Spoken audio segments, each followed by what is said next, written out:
ready to start making their character? Sure. Yes. Cool. So the order that I'm kind of seeing on my screen, because it's top to bottom, I think that we're going to do it so that it is, if we're talking about like a clockwise thing, it's going to be Jeff, Neil, and please pronounce your name. Is it Eileen or Elaine? Eileen. Okay. I promise I will say that. Eileen. Okay. Thank you. And then Chloe as the last person on my screen. So I forgot to mention these traits, the virtue and vice, you're creating for somebody else. So I'd like everyone to think of a virtue, and it can be anything positive. For example, some virtues might be lucky, resourceful, watchful, merciful, daring, committed, handsome. So everyone write down one that you would like to see in the game. And when everyone's ready, just kind of give me a thumbs up.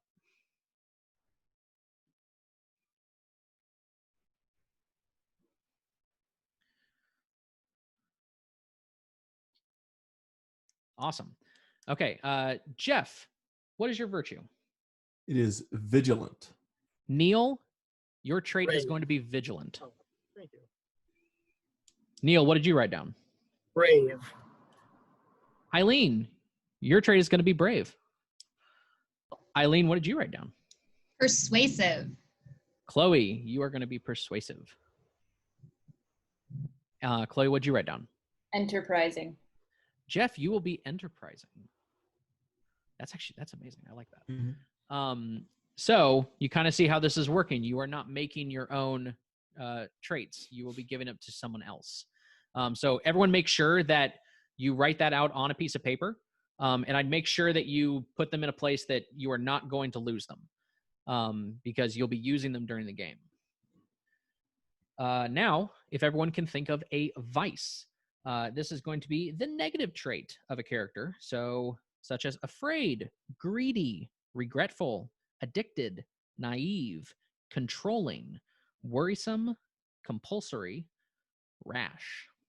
So any sort of negative trait of a character. And put a thumbs up when you are done writing it.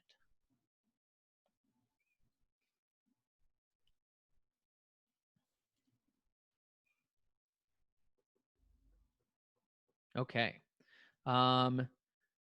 Let's go with Chloe. What did you write down? Suspicious. Can you say that again? Suspicious. Suspicious? Mhm. Eileen, you are going to be suspicious. Don't be suspicious. Don't be. Eileen, what'd you write down?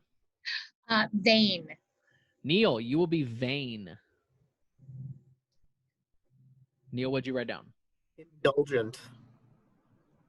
What was that? Indulgent. Indulgent. Jeff, you will be indulgent. Ah, just like real life. Jeff, what did you write down? I picked regretful. Chloe, you will be regretful. So really quickly, Jeff, would you mind saying your virtue and your vice? I am enterprising, but also indulgent. Neil, what are yours? I'm vigilant as well as vain. Okay. Eileen, what is yours? Brave and suspicious. Ooh, I like that. And Chloe, what are yours? Persuasive and regretful. Perfect. Okay. So the next part is me actually telling you what setting you're going to be interacting with. So it is very short. If you'd like to take notes, you're more than welcome to. But this is the journey that we will be going on today. No one's coming. Not anymore. The radio's gone dead, and you're on your own now. There's only one option left. Fort Victor. All the chatter on the radio seemed to imply that Victor's the place to be, but you're a good hour out, over the river and through the woods, literally. Everyone else has packed up and left by now. The town hall's fallout shelter is slim pickings. Not enough food to last the next few days, not to mention the fact that the generator's been acting up. Maybe a few supplies could still be salvaged. But one thing's for sure. It's time to leave. So now that we know what setting you guys are in, we're going to come up with the concept of your character. That's simply to say what the name of your character is, what they look like, and what they're about. Maybe a little bit of information. We're not going to get too heavy into backstory. We are just going to say kind of how you think your character mostly will run.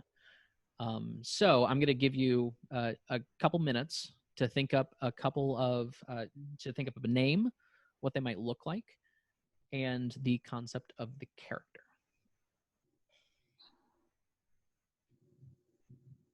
And then I'll ask you to put your Scantrons away and your number 2 pencils down. Oh, we're supposed to use number 2 pencils? Oh. Yeah, did I not say that at the beginning? Oh. That was on the front of the packet too. So When you say concept of character, what exactly do you mean? well, let me read you the exact wording.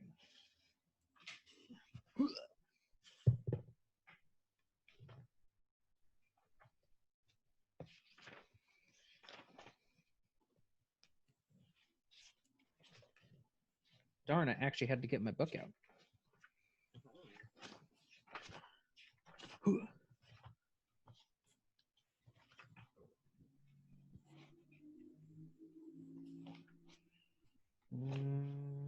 Okay. Sorry, Neil. It's a big-ish book. So the name, what's your name and what are they called? The look, what do they look like at a quick glance? And concept, in a few words, who are they and what are they?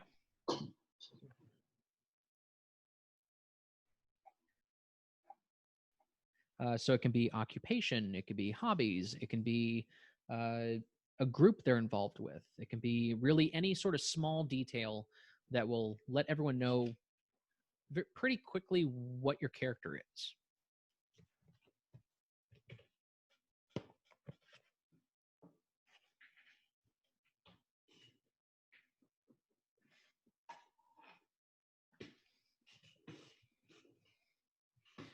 And when you're done, give me a thumbs up. I don't need you to hold it up forever, but as long as I see it, I'll be able to kind of track it. And a quick question. Sure. How long ago was this disaster that caused everything? Was it like within recent memory or it was within days, weeks, weeks? or maybe a week. Okay. I'll be able to expand on that a little bit more when we start. Sure.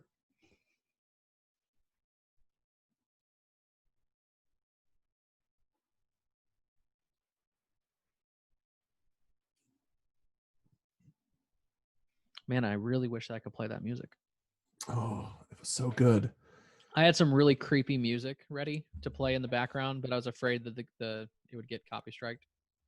Oh. I was so excited too. Jeff was actually like very nervous when I played the music to him. Unsettling. In a good way. In the best way.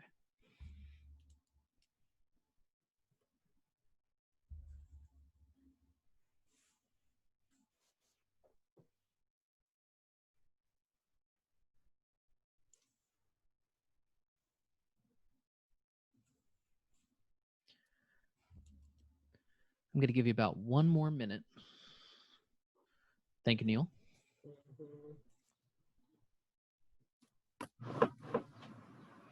And remember, something you can think about is with your virtue and vice, it might give you an idea of what type of occupation they might have, what hobby they might have, something that they don't tell anybody. So feel free to use the information you already made to incorporate that into the concept of your character.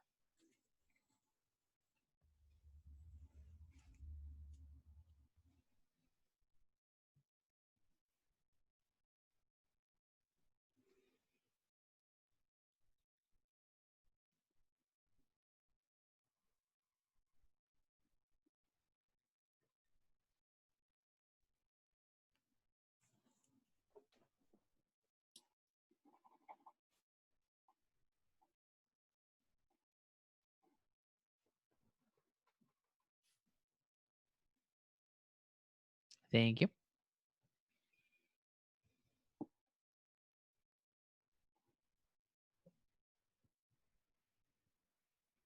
Okay, is everybody pretty close? Cool.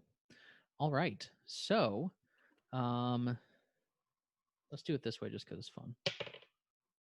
Okay. Chloe, would you mind telling us who you're going to be playing? Sure. I'll be playing Margot Cash. She's in her 60s. Used to sell used tires. Very much now into rollerblading. I hadn't, gotten to her appearance yet, but I'm thinking a lot of wigs. Okay. That's perfect. And can you say your virtue and vice one more time for me? My virtue is persuasive, and my vice is regretful.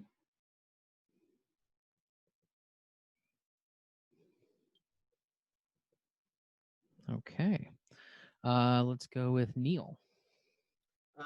My name is James Fillmore. I go by Jimmy. I'm average height. I tend to look in the mirror. I think I'm better looking than I actually am, but I really blend into a crowd. I'm a grocery store clerk, but I'm going to school for anthropology. I'm scared of the dark, but I'm really working on it by kind of exploring dark places. And I am vigilant and vain.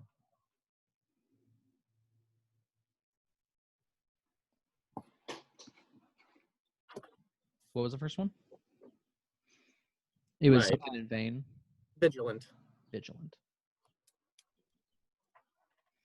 Okay. And if you could say about how old he is.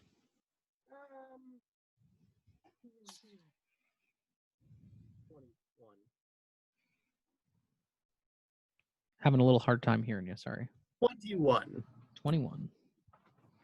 Perfect. Eileen, what's your character? Ava, just Ava. She's in her 30s. She is an ex-detective and an ex-wife. She has taken up art. She's an artist. She's a loner, and she is an unlikely leader. Her clothes are comfortable and utilitarian. And that's about it. And your virtue and vice? Brave and suspicious. I like the incorporation. That's really cool. And Jeff, who are you going to be playing? So I'll be playing Scott McMitchell. He is tall with a solid build and a tattered, disheveled suit. He is eager to rebuild his radio station that he created before the whole world went to nothingness. Okay. He just misses his old way of life. He is enterprising and indulgent. And about how old? Like 30s, mid to late 30s. Enterprising and Indulgent. indulgent. I look forward to seeing how that works out. All right. So we now have Margot, James, Ava, and Scott.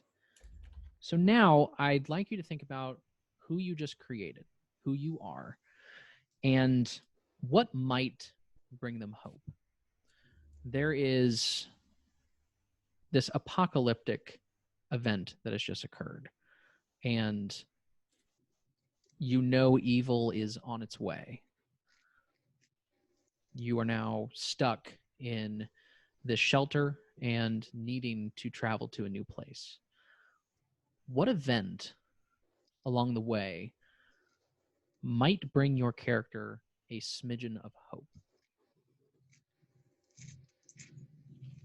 And to give you a way of doing this, start off the sentence with, I will find hope.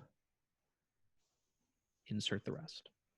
And I'll give you about 30, 40 seconds to think of a quick little thing that might bring your character much needed hope in this time of struggle and fear.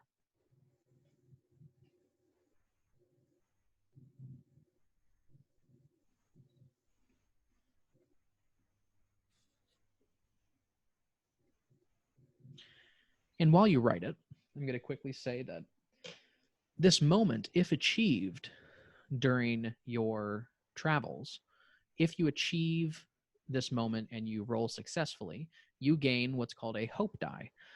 This will be a die that you roll in addition to how many dice you roll normally, but it succeeds on not just a 6, but a 6 or a 5, and cannot be destroyed. So if it rolls a 1, it does not get destroyed on that 1. Consider it the hope that you have achieved allows you to get through things just a little bit easier, having achieved that hope. And give me a quick thumbs up once you have your moment. Did I see one from you, Jeff? Yep. Okay, just want to make sure.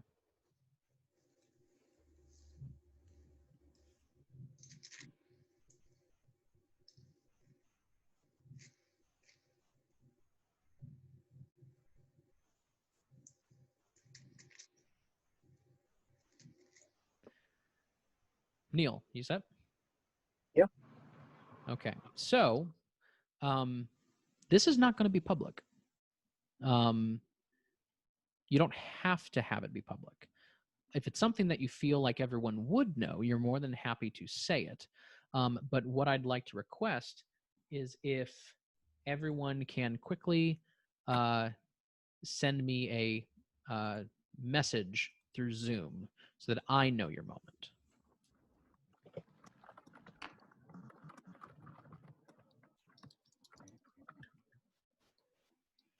And I'll try to figure out how I see those.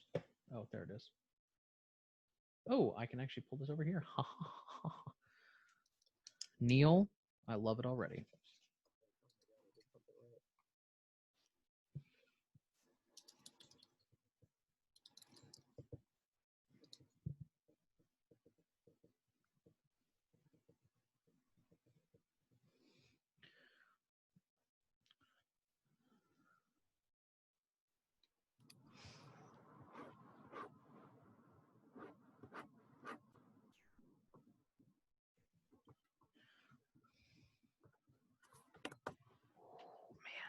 You guys are digging deep. Get her shovels. I mean, by the end, yeah. Nobody gets yeah. out of here alive. It works on several levels.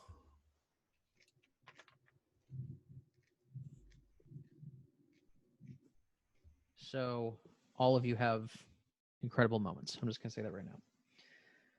Now we get into the beginning of, let's say, sadness in a way. We are going to be talking about your brink. And let me read off what this says because I want to make sure I don't get it wrong. Brinks describe what a character is capable of.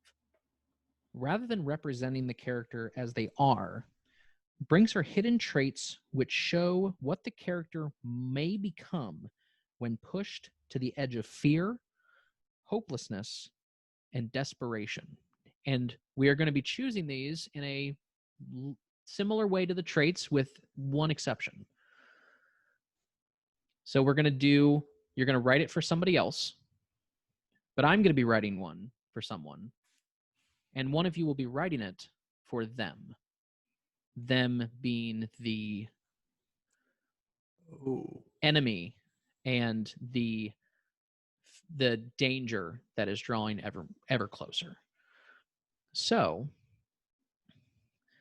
what we're going to do is I need you to write, I have seen you blank.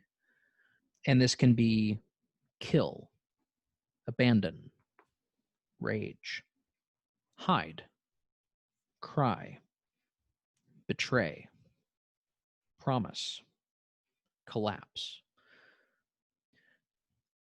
Chloe, you are going to write it for them. The difference is it can't be inherently negative. So it can be, I have seen them blank. And normally an action is preferable when you're talking about the the enemy of this campaign. So I'll give everyone a moment to write the I have seen them. I have seen you blank, and Chloe will write I have seen them blank. So I'm also going to write one.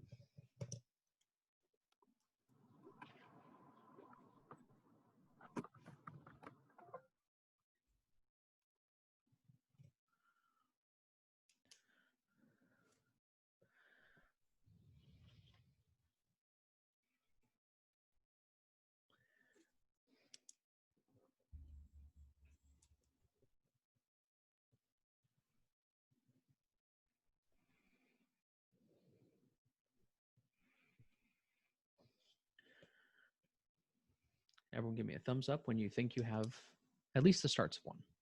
Perfect.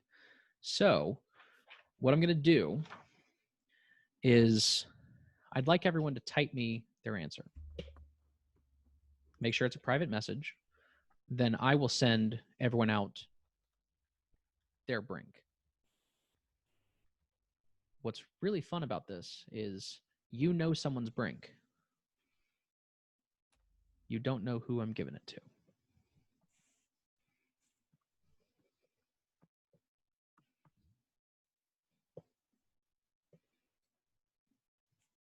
I think Chloe will be the only person that actually knows who she's giving it to.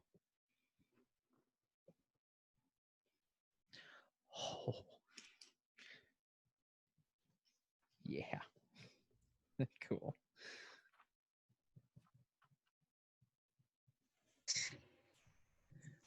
Chloe's just hit me real hard. Okay. So I have 1, 2, 3, and then mine is the fourth. Okay.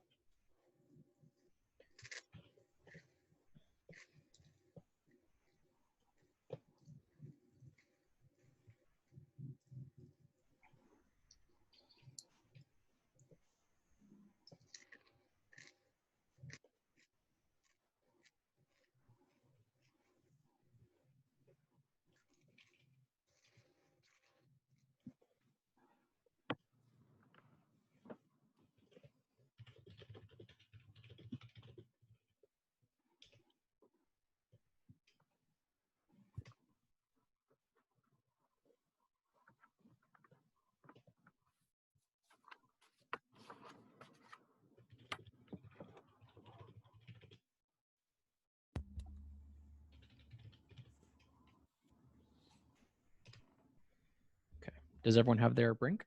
Mm-hmm. Mm-hmm. Perfect. I'm going to write them down real fast.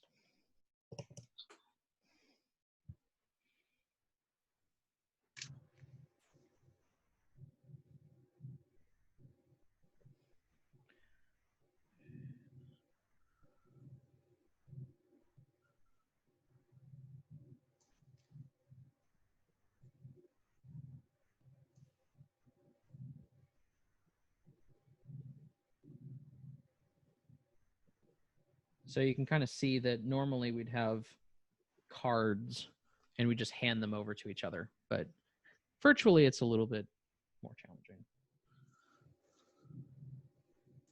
Saving trees, you guys. We're saving trees. I mean, with as many notes as I'm going to write, I don't know about that. Because I also, so I just want to make sure I say this before we begin. I have not prepared anything. It actually asks you not to. All I have are the same 2 paragraphs that I read to you.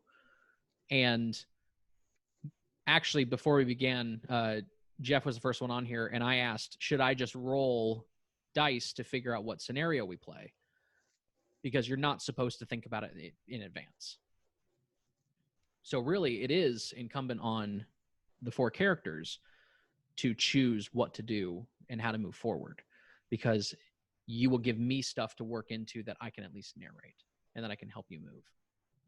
So, quick things on the dice rolls. With your traits, once you use them, you can use them if they're on the top. And the way that we're going to do this, we are going to arrange your stack. So in a part of your notes, I need you to put your brink on the very bottom. And then I need you to order 1, 2, and 3, however you would like, your virtue, your vice, and your moment. You can do any order that you'd like.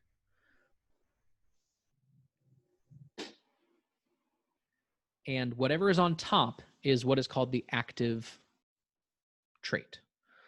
So if your virtue's on top, you can use that. If the next one, if one is not shown or one is on the next part of the list, you can't use it for any dice rolls yet. The way that you can use those for dice rolls are that if you roll a whole bunch of 1s and maybe no 6s, you have the chance to burn that trait. So let's say greed was on top and you rolled a whole bunch of 1s and didn't succeed. If I can incorporate greed into my next action, immediately trying to accomplish what I just rolled, then I cross that trait off, having used it completely, and I describe how I used greed to re-roll all of your 1s. Does that make sense to everybody? It'll make a little bit more sense once we get into a situation that it uses. But whatever is on top is what you can use. You can only use your moment during the moment. So if your moment's on top, you can only use that when you go through that moment. Does that make sense? What is our moment? Just want to make sure. It's the I will find hope. Okay, blank, that's what I right? wanted to make sure. Yes, All right, I cool. will find Cool, hope, cool. the hopeful moment, Cool. All right. which hopefully we'll be able to incorporate into your story. But because it is not a very hopeful story, it is quite possible that you may not achieve your moment. That is terrifying, Jeff. Yep. Okay. I did joke that I would like do this like every so often during the game, but I'm not going to do that. That's stupid. Oh. So, hey, we kept it to a half hour, which is really great. That's actually pretty quick for how we create characters. So, is everyone ready to get Lighting my started? candle now. Perfect. Is everyone ready to get started? Sure. Mhm. Oh, baby. Okay.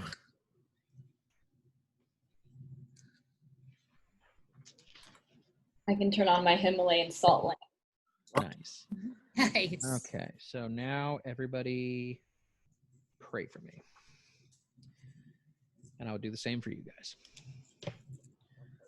Okay.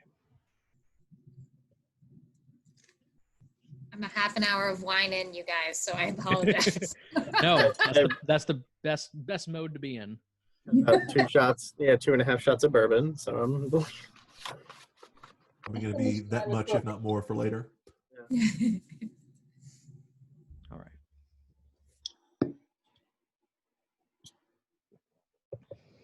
No one's coming. Not anymore. The radio's gone dead, and you're on your own now. There's only one option left: Fort Victor. All the chatter on the radio seemed to imply that Victor's the place to be, but you're a good hour out, over the river, through the woods, literally. Everyone else is packed up and left by now. The town hall's fallout shelter is slim pickings, not enough food to last the next few days, not to mention the fact that the generator's been acting up.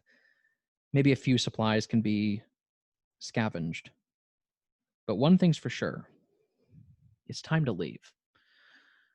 The shelter you find yourself in is in a small town where you all used to reside, because this town has been destroyed. This fallout shelter is really only about a 20-foot by 20-foot shack. This generator, being fairly small, is just enough to keep the lights on, to keep things mostly warm. Many more people, about 15, used to be in this shack as well, and you can see how this fallout shelter was easily decided to be left. But as people went out to get supplies and went around to find anything that might be able to help, not many people returned. You see that the generator has gone slightly dead. You can hear the really bad crank of this generator as people try to keep it alive, but you know that it's not going to last. And the only thing that you have in this room is a few supplies, very limited with the size of the room and the shack, and what has been your main communication source out to whoever else is still alive, a hand radio. It's one of those big bulky ones, kind of looks like a brick, but able to travel a long ways off. Scott has actually been messing with it the most, trying to communicate with people. And at the very beginning, he could. People would answer. They'd have conversations. But as the last few days have kept trudging along, you've noticed that less people have been answering back, and static has been mostly what you've been receiving.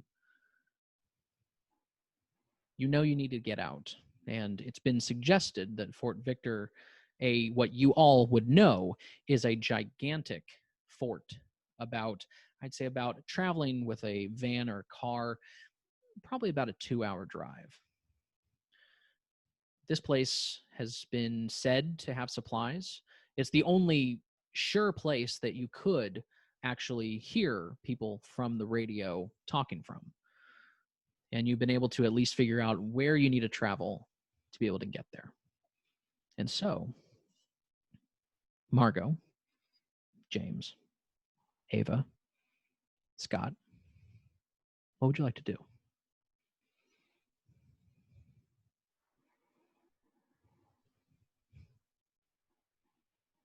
So almost cradling the radio as if it's a small child.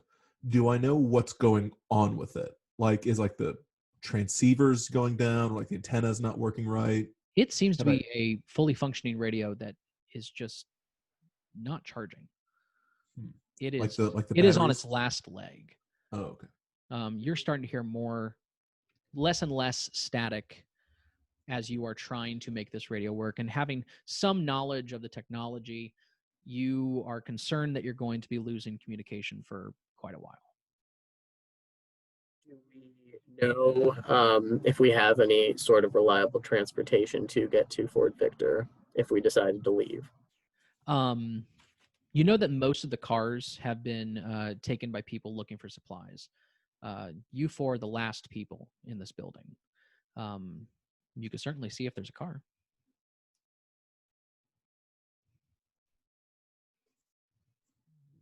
Would you like to see if there's a car? Yeah, I'll go see if there's a car. Okay. Yeah. Would you like me to roll for you? Yes, please.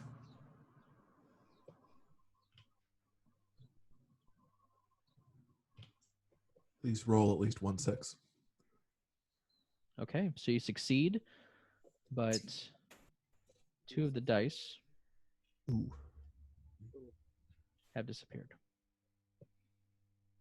So you go around back and you do see what looks like not like a Ford Tough truck, but like a Ford Wimpy truck. It's on the smaller side, smaller cargo hold, and it is there.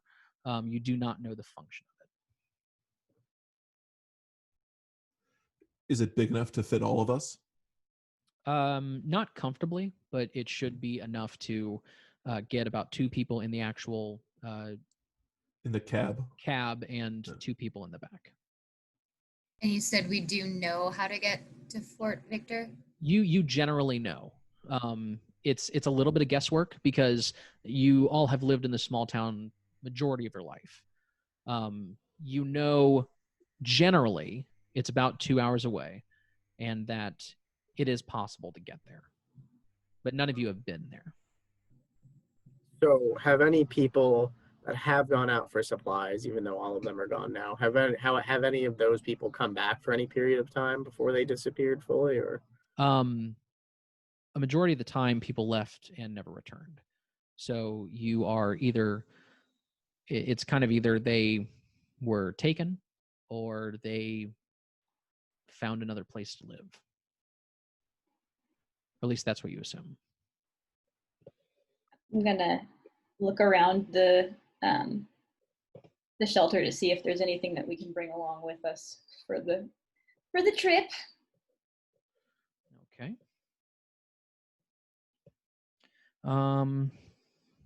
Let's do a roll. What are you trying to find? Food, blankets. Map. Wait. A map. A map, that would be good. Copper wiring. Okay. Would you like me to roll for you? Sure. Thank you. Okay. Several sixes and no ones, which is good. So, what do you find? A map.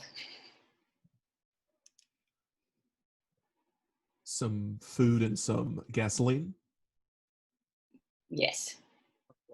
And I should qualify enough gasoline to get us to where we're going. And I think Neil said a flashlight.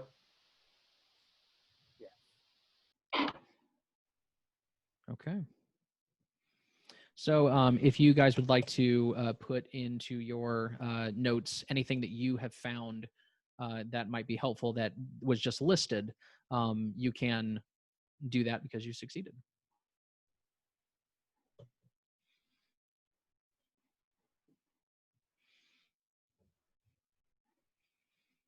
So you have found what you think are the necessary supplies. I would say that you have a little bit of gas. Most of it's been taken from other people leaving and coming back and leaving, then not returning. So supplies are limited, but you think you have enough of the other supplies that will get you to where you're going. Also, does the truck have its keys? That's what I was thinking. You can certainly look for them. We should look for the keys. Okay. Would you like to roll? I mean, we have this fantastic little virtual tabletop, so please roll away.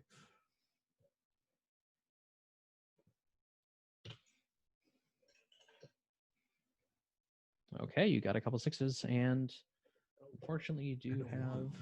All right. Okay. What do you find? I found the keys. Okay. The owner's manual for the truck. Okay. And a spare tire. A spare tire. Thank you. Yes. Smart. Ooh, and the necessary equipment to attach said tire. Sure.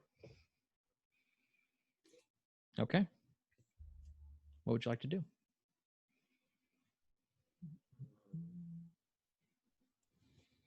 I think it's time to go. Gather all of our equipment, head to the truck. I'll start to fiddle with the truck's radio just to see if it's working. Okay. Just to see like if I can hear a station or like anything that's still going on. Okay. As you're doing that, one thing to note is that you haven't been receiving any real signals back from the radio that you have. But what static you do get as you're walking out to the car, you've been holding on to this like a newborn baby. You are not letting this go. And you end up hearing a short stint of static. It's not a lot, but it's there. So would you like to try to mess with the radio? Yeah. I'll tinker with the radio, see if I can hone in on the frequency for that. Okay. Let's cross our fingers. You do succeed. Oh. You lose. Let's see. For this, yeah. I will say that you specifically asked if you could get a signal. Okay, fair. The radio works. Okay. It is not the type of radio. It's not like a police truck where it would have something where you can communicate. It is just there is a functional radio. Okay. I take the radio away from him. And there's still one more. One. One in there is there. one. Yeah. Thanks, Jeff. Sorry, Made it even guys. harder. But thank you for being honest. I appreciate that. It is some good player karma. Hopefully No, that comes in handy for us. I know. That's what I try to rationalize. I'll kind of begrudgingly let Ava hold it. Can I have that back when you're done, please? Maybe. Okay. Ava, as you Be in control. as you take the radio, the static is still there, but you are starting to hear noises coming from it. It's not talking. It sounds like, it's weird to describe. You hear the shh of the radio, but it seems to be pulsing in a weird way.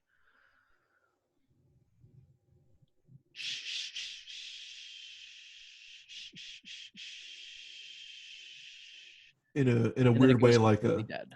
Morse code, possibly? Yeah, in like a Morse code kind of way, or If so, does Ava recognize know. that? Oh boy. Well, and Ava is the only one that hears this. sure. Assuming it is a Morse, does Ava understand this language? You didn't hear it. Oh, okay. I'm sorry. I'm looking in the mirror. Do I understand what it's saying? You can roll for it. Oh. These candles will not blow themselves out. Would you like to roll for it? No, because I don't trust this radio. Okay. So Jeff, you said you were trying to mess with the radio, and you ended up giving the handheld to Ava. Yeah. And would you like to do anything else? Give it. I take it. Yeah, giving's a little generous, but yeah. You try to keep it from her. Oh, just kind of look like. Can I have that? Okay. Nope. Yep. So, how does the truck's radio look? It's beat to hell, much like the truck. Okay. It is staticking pretty much for every channel that you go through.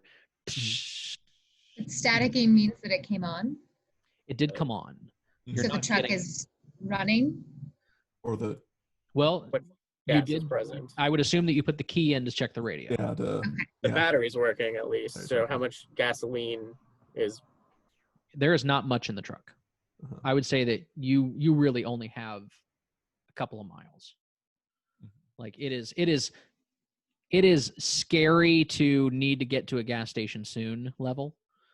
It's like, I can't believe this hasn't gone below the empty. Okay.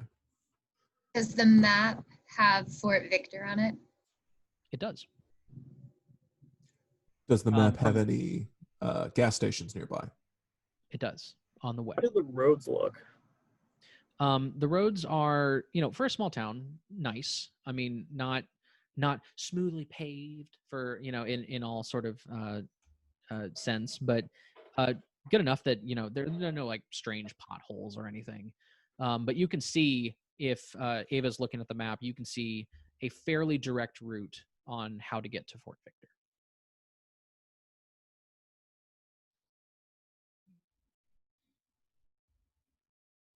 I don't know. We should ride on empty as long as we can. Yeah. Do we want to possibly see if we can stop at a gas station right now, or like? Is there a gas station? Yeah. Is there a gas station nearby? Yeah. On the way. Yeah. As Ava is looking at the map, there are indications of, where people have been able to come back with this map. They have written in certain areas of interest, and there is a gas station on the way. You guys want to try to go to the gas station? Let's Let's go. try to check it out. We can find hopefully some more things. I'm driving. Yeah. Of course. You're driving. Ava, I'm in the cab. if you are driving, I'd like you to make a roll. Yeah, go ahead and roll our magical dice on the table.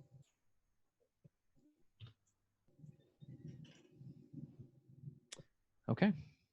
Ugh. So we have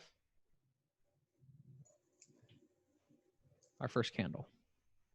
So we are now going to quickly do. Ooh, weird.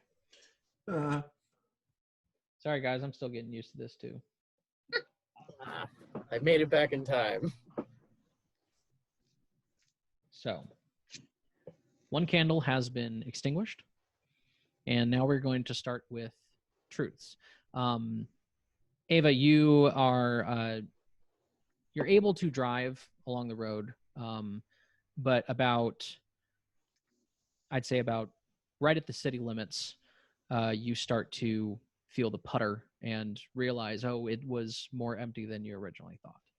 So as it putters and sputters, it goes to the side of the road and you end up stopping. So we're going to start saying some truths. The first truth is the world is dark. Chloe, what's another truth?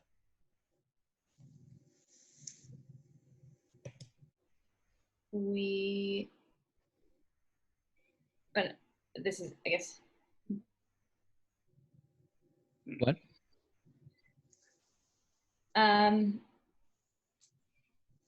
It is summer. Okay. And just to double check, the truths can be anything about the world. Yes. It can be very I would say within reason. Like they can, a plane shows up and drops us off. Like that's unreasonable. okay. Yeah. Okay. Something that will either add to the world or progress the narrative slightly. Okay. Okay. Jeff or Scott. I cannibalizing the truck's radio. I can jerry rig our radio to work better. I will say that you can certainly try to do that. Mm-hmm. Well, but it's theoretically possible. The parts are there. Yeah. James. Do you see a few cars kind of nearby with dead bodies present in them? Okay.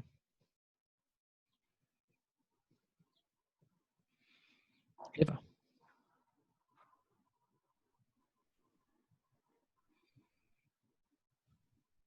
Whatever is happening only occurs at night.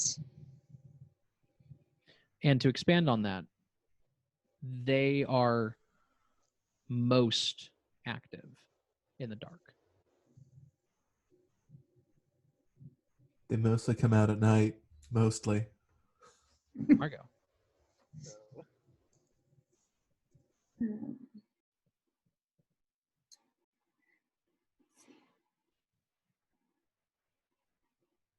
We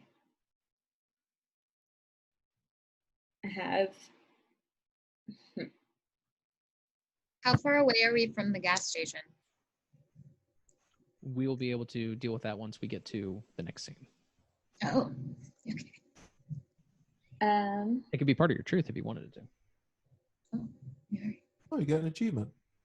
Yeah, sorry. We are 1.5 miles away from the gas station. Okay. Scott. There is at least one more gas station between this gas station and Fort Victor. Okay. James. We're hearing voices, and they're slowly but progressively getting louder. Okay. First. Wait, are you the only Ava. one hearing the voices? It's the morning.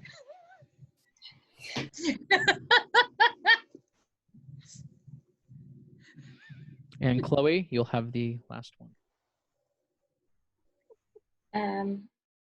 We are all in great shape.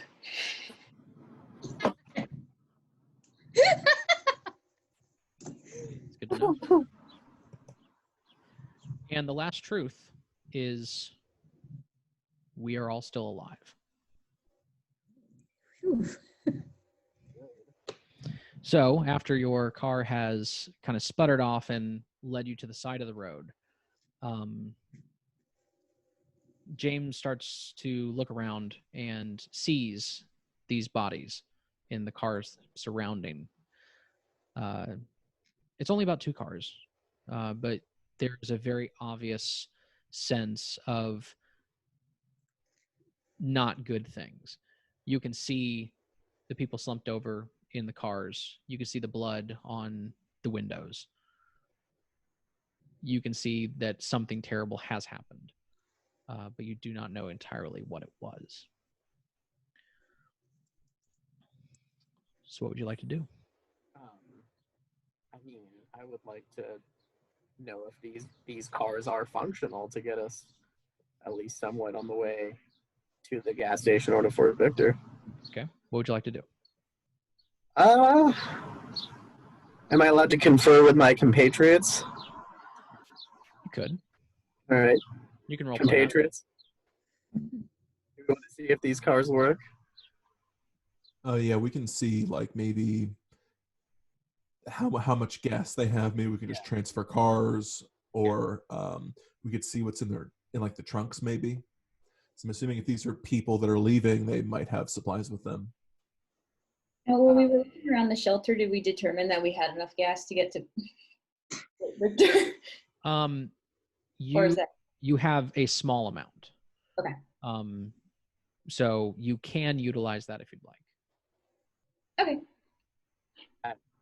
It wouldn't hurt to look for more, I guess. Yeah. Could we? There's the cars that we. So the cars that are around us, does it use the same type of gas, and are we able to siphon it into the truck? Oh yeah. Good question. You see one that is a truck similar to what you have, maybe possibly a little bit bigger, with just a large amount of blood on the windows, and almost enough that has been running that you can't really see into the car. You know that someone is there. And the other car, actually, without any blood on it, looks to be some type of van. More seats than just, a normal 5-seat van. That all the doors are open, and it looks like it was abandoned. And just kind of curious about the people that we found that are dead. What kind of wounds do they have? Are they like claw marks? Are they? You can certainly go investigate it. Creepy. No. So we probably would need. Would we do that at the same time as checking out the truck, or that'd be a separate roll? I'm assuming. For dice rolls, it is you are trying to do something. Okay. Huh. So when we look in this van that has open doors, do we see the keys in it? No. It looks like someone had taken the keys. And the van is. You said the doors are open. There's none of the bodies seem to be linked to that van, right? No, there are no bodies around this van. Is there anything in the van that we can use? You can make a roll to find out. Molly, Would you like to do that? we got 9 No, I candles just left. want to might as peer well. in the van and contemplate. We have 9 candles left. We can. All right. I'll You know what? I'm actually going to make you roll for that, because you did ask the question if you could. to which of us? To Ava. Okay. God, you are the worst. So I am doing this under protest. There's a 6 in there. Woo! So we found the keys. Woo! All right, So we're at Fort what- Victor. So actually, I tied. So what you find is you look inside the van, and it looks like it was abandoned. The keys are not there. Someone had hastily taken them off. But it looks like, different types of snacks are still in there, like opened and spilled on the floor. You look around the trunk and you see a couple of suitcases that it looks like, the trunk was open. You go into the suitcases, it looks like nothing's in them, and they're all still open, almost like they just grabbed what they could and ran.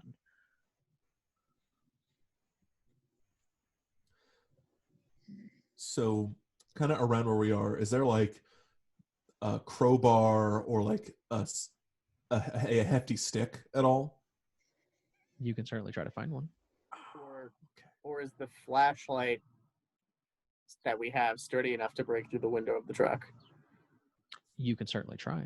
Or I was gonna say the truck, we could just find something like open up the Is the door of the truck open? Also, yes, true. You can also try that. All right. I think Neil, do you mean like, is it like? Is it Oh no, it is closed. It's closed. Is it unlocked? It is not left We have open. to see if it's unlocked. Okay. On the the truck. windows, none of the windows are open either, right? Even slightly ajar. Okay. Yeah. You do see that one of them is slightly broken, but that is currently where the head is pressed against the window. Oh, okay. I am suspicious. I am suspicious. Yes. Do we see anything in the bed of the truck? Would you like to go look? You're trying to avoid rolling. Accurate. Yeah, but honestly, yep. I'm just gonna start rolling. Yeah, like, Yeah, we're just gonna start have to roll. Yeah, let's just. Now, I let's won't make stop you roll for hesitating. everything, but Yeah, let's examine the truck. okay. Scott and Angel truck. play the same way. Whole truck, the doors Yeah. and the Yeah. bed. Examine everything. So you're looking in the truck and you're looking in the bed. Trying to, Well, yeah. on Does the that truck. include That's- opening the door of the truck? Yes. Okay, you succeed. Ah! Right. And you have Yay! narrative rights. So what do you find? We find the hell out of this truck. Find, We find a crowbar. find a Okay. crowbar. We find a. We find Uh, that Can you siphoning. describe what you see in the cabin of the truck? So, how many bodies were in there, or was that up to us? It's up to you now. We find 2 bodies. Oh no. Without going into too much detail, they are super dead. Mm-hmm. Go into super detail. Super detail. I actually, and this is a good like point of order type thing. Yeah. When you guys have narrative rights, imagine that you are the storyteller. Ooh. So, Put in detail that you think will Ooh. create an atmosphere. So as we open the driver's side door, the body kind of falls out. We see a pair of keys in his hand, but we can also see his body is kind of gnarled. He's been his head is there are quite a few broken bones, glass kind of shattered everywhere. We see bite marks kind of around his neck and his body.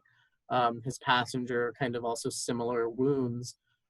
As we mentioned, the blood is kind of coating all the windows. So all that blood kind of came from probably the neck.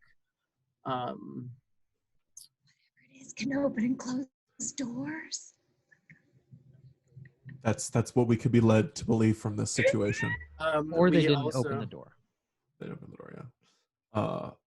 We will say that the bite marks look like a dog-sized creature. They look like they're from a dog-sized creature. Chupacabra. It could be La Chupacabra.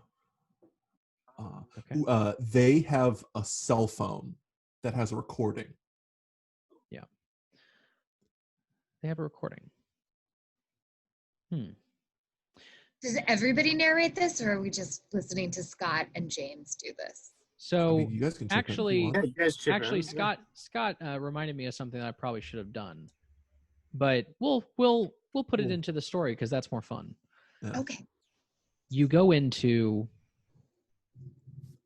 this phone. It's not locked or anything. It's been left open. So this may have happened fairly recently, at least within the last day. It's very close to dead.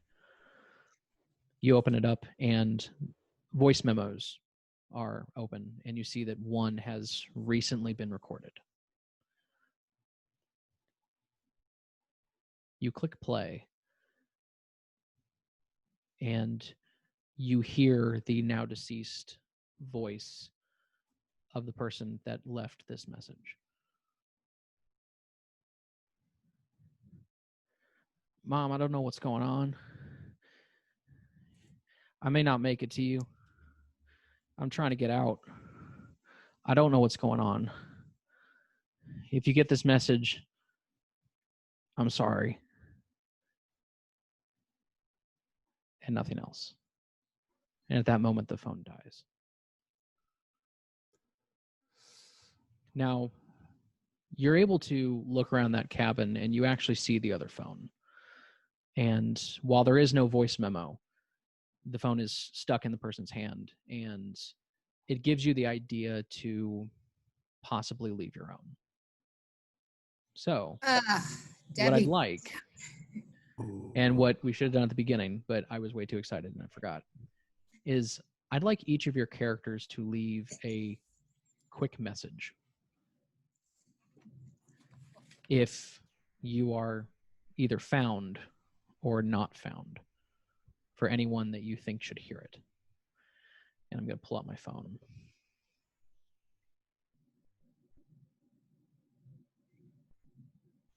I'm muting myself.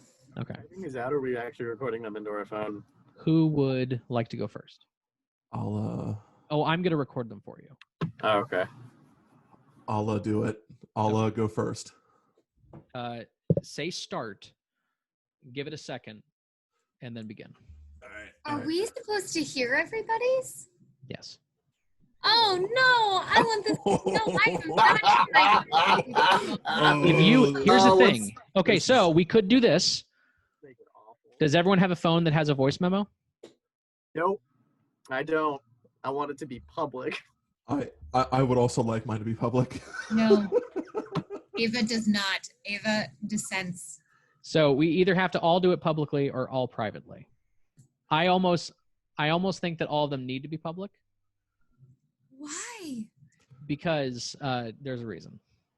What if it's It'll make different? sense. But you told us not to tell anyone our hope. Okay, if you want to do it that way, then everyone do it privately, because that would also be fine. I've also never actually sent a voice memo from my phone. So, and no, you don't need to send it. We'll just have each person play it later. So, okay. Everyone mute yourself and quickly do a Oh God. maybe 10 or 15 second recording. Oh, it's heartbreaking. Chloe, you good? Yeah. Okay. I don't know if mine makes sense. I might have to redo it. So I'm kidding. everyone kind of goes off into, a separate part and leaves the message. And what would you like to do with the phone?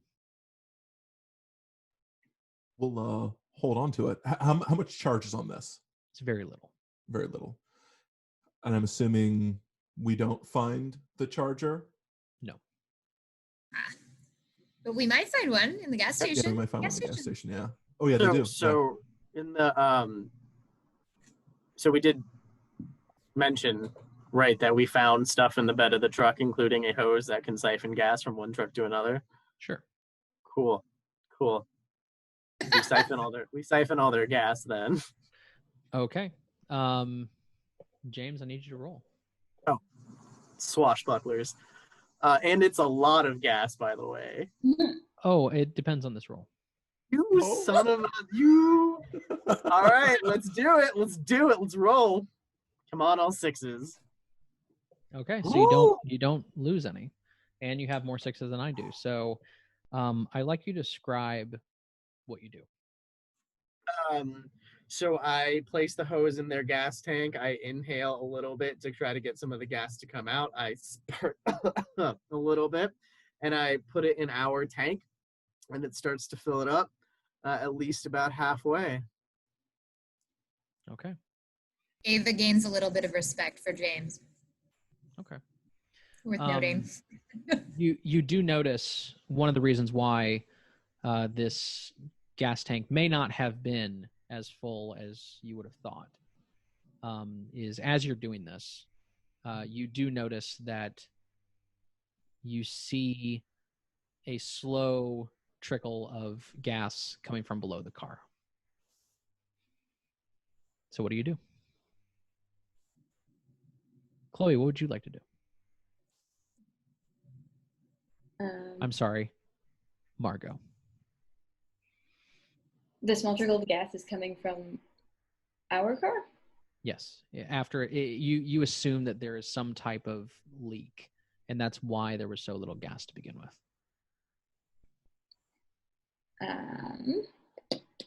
So you can go on and deal with that. You can try driving. You can do anything you'd like. I don't think we have anything that can stop the leak. So I'd say we just keep going and hope that it's a slow one. Okay. Do you tell any of us that we're leaking gas? Nope. Oh, Okay. Margot, you Oh, wig-wearing liar. Who would like to I drive? want you to worry. Okay, that's nice. What was that, Who Mr. would Game like to Master? drive? Who's feeling lucky? well, I'll it's a drive. mile and a half to the. No, you won't. It's a mile. That's right. That's exactly right. Ava told me I'm not driving. She's like, "You're too young. You're too young and too vain." You've been looking. I'll at me. drive. Okay. Chloe, or sorry, oh my God. Margot. Margot Okay. gets up into the cab, kind of adjusts the seats a little bit forward. And let's see how it goes. And Ooh. starts Oh, driving towards the oh. gas station, Ouch. feeling a What was little bit apprehensive on the way there. The obligatory "I have a bad feeling about this" is uttered. Yeah. So as you drive, you are continuing down the road a little bit northwest towards Fort Victor. And what James so aptly pointed out as you were stopped, you start seeing more and more cars. There's not a huge gathering of them. It's not like there was a caravan, but there are definitely cars along the road with very similar details than what you just saw. Some a little bit more severe. Some look like they just got away. So, Chloe, as you drive, can you describe what's going on?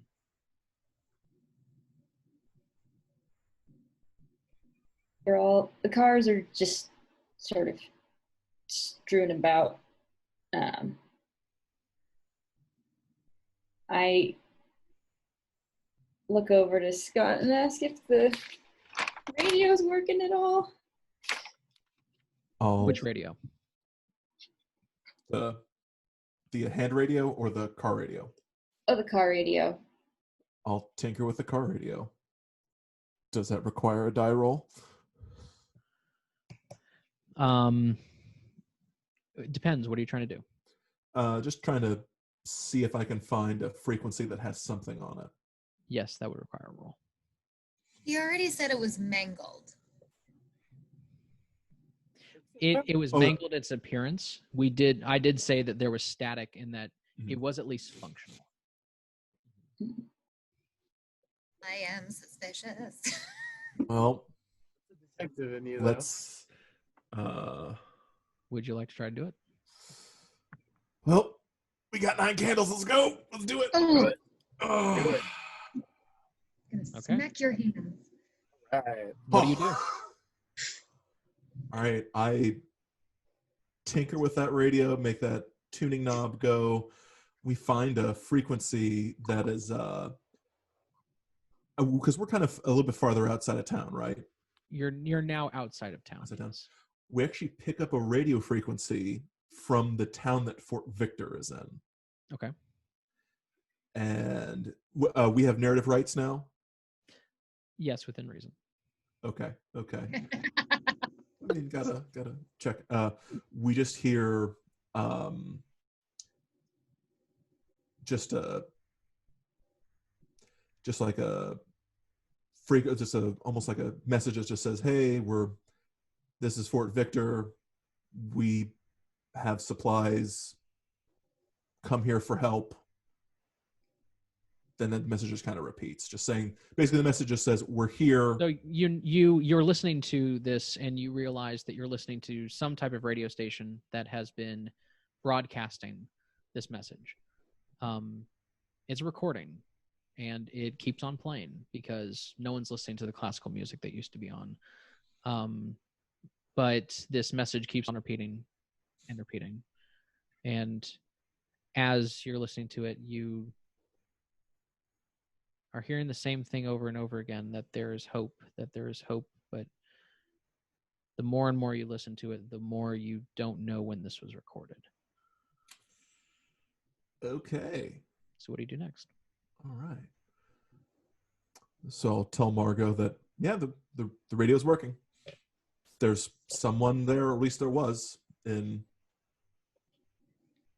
Fort Victor Town. I'm changing your name so I don't get it wrong again. Nailed it. No. Be this way. There we go. Okay. Yep. Who would like to do something? Well, I am totally suspicious of that because we don't know how long that has been just playing back and forth. So it's bullshit. Like, Yeah, we can't trust that. And I definitely would have shouted with the glee when I found that, and I opened up the window in the back and told James and Ava in the back, "It's here, they're there, someone's there." Okay. I'm kind of with Ava on this one. Why would they broadcast that they're there? Maybe they're just trying to rebuild, get everyone together who they can.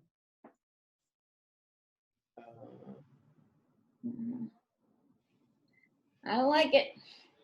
I feel like at this point, because it's a mile and a half down the road, we have reached this gas station. Yes. So you reach a gas station, and as you've been traveling, Margot, you've been looking at the gas tank, and was it about half of its tank? It's now about an eighth.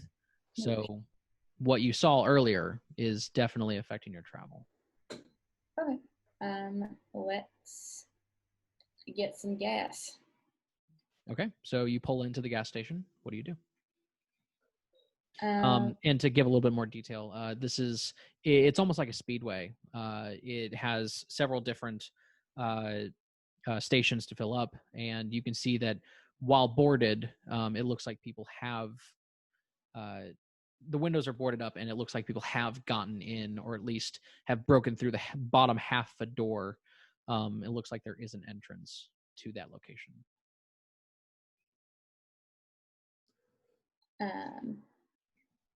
Are there any cars nearby? It looks like one was abandoned. It looks like there's one that's fairly close to the door that's broken. Has the driver's side doors open. The nozzle for the gas is still in the car, and it looks like there was some type of error or out of gas signal on the actual machine. Can we see inside at all? You could try. And this is kind of more of a question because I've never and the reason why I say that, not to be difficult, the reason why I say that is because you would have to basically go in to see what's going on because every other window is boarded up. Okay, the windows are boarded. And a quick question for just my own education here. I've never worked in a gas station. Do they actually have levels of how much gas is in the gas station in a gas station employee room? No, they don't. Okay. Well, no, they would have something inside of the location. It wouldn't be on the machine itself. It would be on, yeah. Go Go ahead. We have to go inside to control whether or not the gas is given to the car. Also true. Yeah. Yeah. Okay. All right, then we have to go inside, I guess. Go in the gas station. Let's go in the gas station. Who all is going in? I am I'm brave. I'm going in. Fine. going in. Margaret, are you staying with the car? Or are you going in? Stay with the car. Okay, Margaret's gonna stay with the car, so we are splitting the party. How big of a gas station is this from like the outside? I would say it's the actual physical building is no bigger than, maybe just slightly bigger than the shelter that you are currently in. Okay, so I guess we would just go up with the plan of like Scott will stay like by the door, so like he can be the go-between between like people going deeper in there, and so he can shout to them or shout to Margot in the car. Okay. In case we need to make a quick getaway. You're so brave, Scott. Oh, you guys are the brave ones. we're going into the gas station. Going in. So We're going in. Who's going in first? I'm going in. James and Ava are going in. It looks like James is going in. Want me to roll for you? With Ava. Ava's my protector, Ava my is- guardian. Okay. Ava's my, yeah. Ava's. It looks like you Ooh, baby. just did well. All right. Do we have narrative control within reason?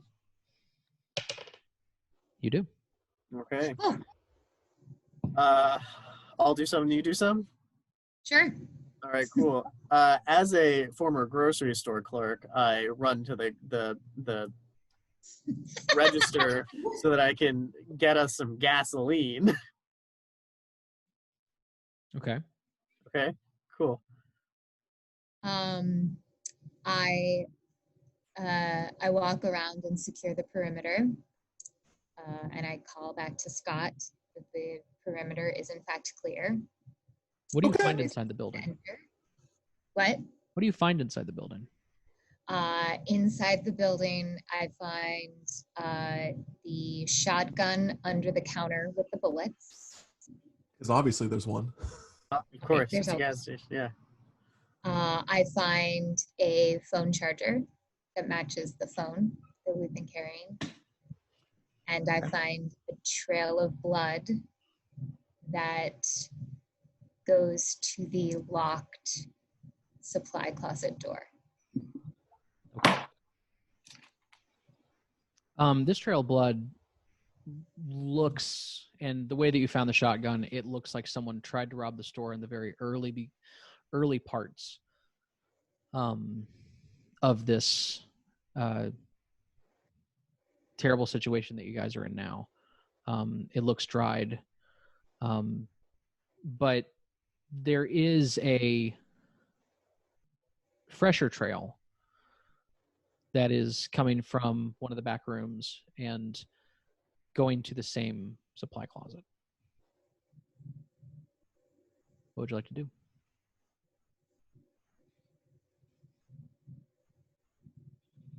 Get back to the car. Okay. We still collectively don't know that there's a leak. Correct. Yes, Margot. Okay. All right. And James, what were you trying to do? Oh, I went to the register so that I could, fill up, hit the button that fills up the that allows the gas tank, or that allows the gas pump to pump gas into the car. Okay. If I guess I shout to Scott to relay the information that if there are smokes and a lighter in there, to please get them for me. Okay. I will shout. Well, not really shout, but like message them saying, "Hey, can you get 2 lighters and 1 pack of cigarettes and any sort of like, would they have like a glasses repair kit here? Or would that be? I'm trying to find something that I can like use as like kind of like jury rig the lighter to heat some metal to do like a soldering iron kind of thing. Would that be something that I could do potentially? You could certainly try. Certainly try. All right, we got 3 die. Let's now how You will need to go in to find those, or you need to give someone that task. Okay. All right, I'll do it. I'll run in and grab some stuff. Now, how does rolling with the burning the virtue work? So if you roll any ones, We can. and this can happen at any time. If you Okay. if you roll 6 ones, you can do it even if you succeeded the roll. Okay. Right. Okay. So you want me to roll? So let's roll it, and then I have to think of some like narrative reason as to why.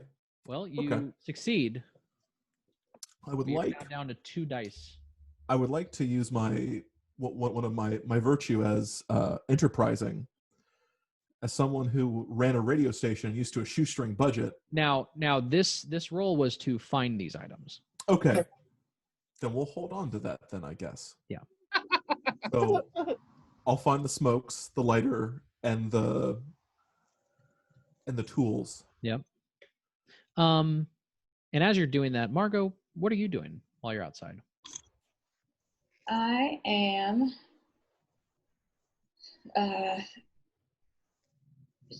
trying to figure out what to do about the leak. Okay. So you go and investigate if you can fix the leak. Yeah, Scott will even say, "Do you want some duct tape? We always need duct tape." absolutely. Oh, beautiful. Okay. Can I Margot, grab some would you duct like tape? to? Would you Thank like to roll God for that? someone did. I guess I'll roll for duct tape. Well, you're gonna roll to see if you know how to fix it. Oh, okay. I'll do that then.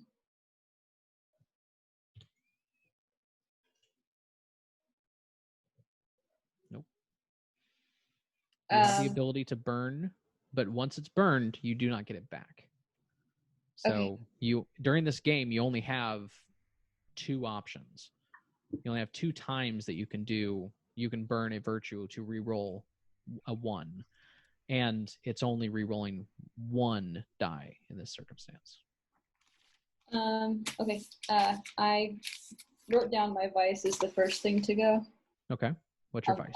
I'll burn it. It is, I'm regretful. Okay. Can you tell me how you use regretful to try to figure out how to fix this? I wanted to go to college, but my father, who was a mechanic, said that somebody had to be his apprentice. And then I eventually, Okay. that's all. That was perfect. Oh, Margot. So you're Off thinking clap. back on your decision not to go to college. You need to spend the time, and does this time spent actually pay off? It does not. So you're looking back at all the different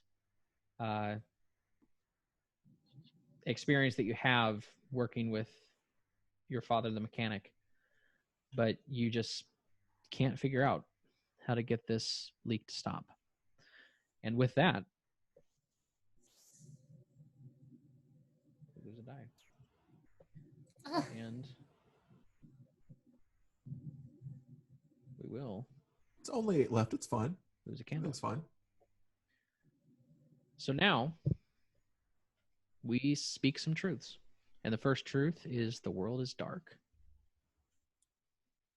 Scott, why don't you go first? So we've left the gas station, correct? And still on our way? You are still at the gas station. Still at the gas station. The only thing that has happened is you have found the necessary instruments to be able to do what you wanted, Mhm. and to be able to give Margot her smokes. For smokes. But Margot has been looking around the car, but you don't know for what reason yet. Mm-hmm. Just doing car things. It's fine. We can see up ahead. There's a semi wreck, like a giant semi truck is like on its side. Okay. James. It's starting to get dark. Okay. you're the Ava. No. worst.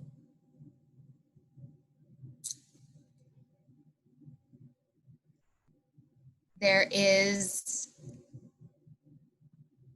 a town of like a city main street a mile ahead. Okay. Margot.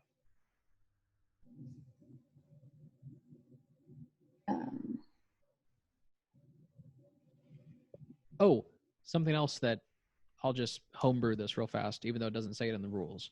Your truth cannot undo a past failure.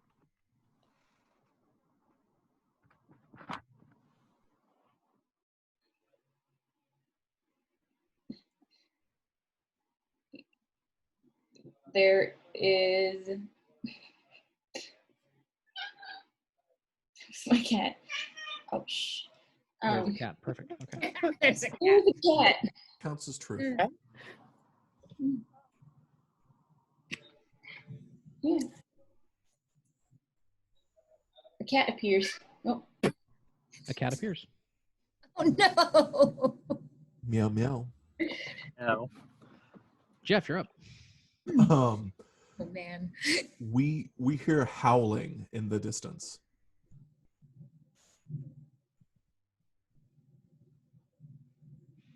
James.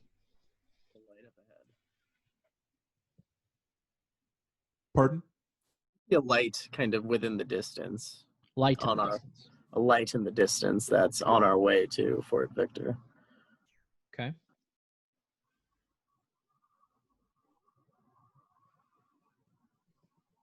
Ava.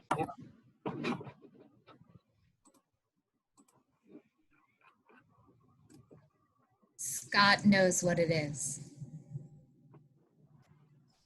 The light? Scott knows what is happening. Scott knows what it is. Scott knows them. Knows them. Scott knows them.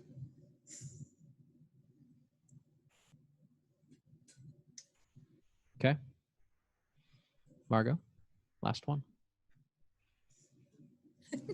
Scott knows them because he escaped them previously.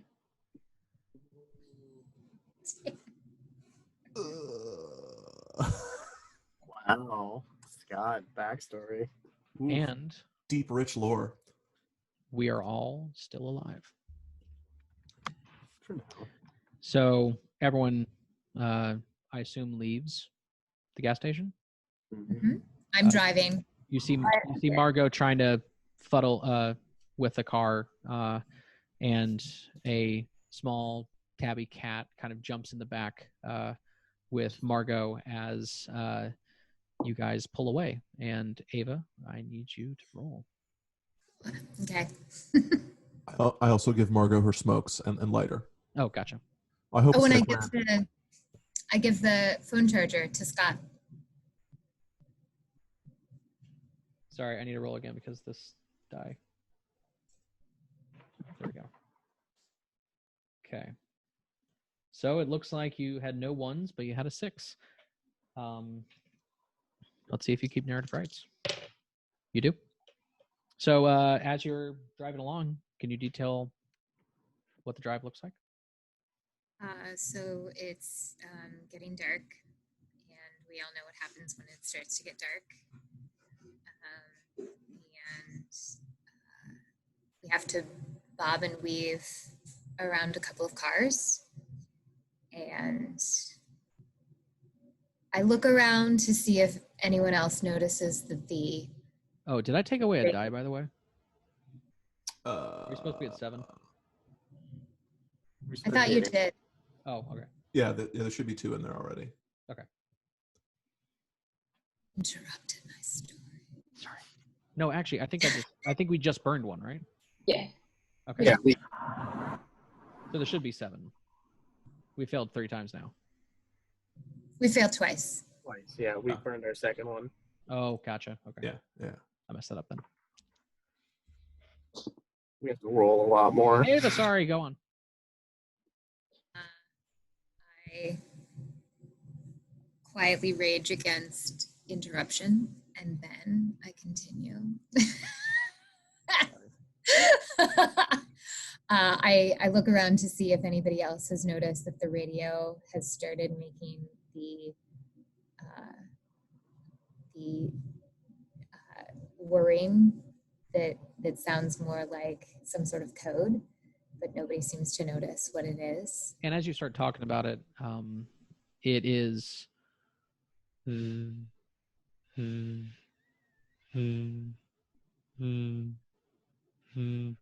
it's still staticking, but it's definitely changed. And we see the lights of some sort of main street up ahead. And there does seem to be at least, we don't see people, but we see lights on in buildings, which is unusual. Okay.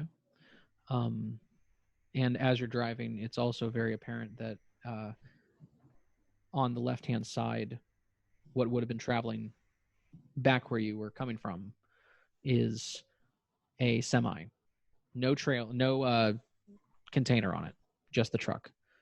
That's been overturned, and you can see that there is a small fire that is continuing to rage in the back. So as you guys, would you guys like to stop to investigate? Would you like to keep going?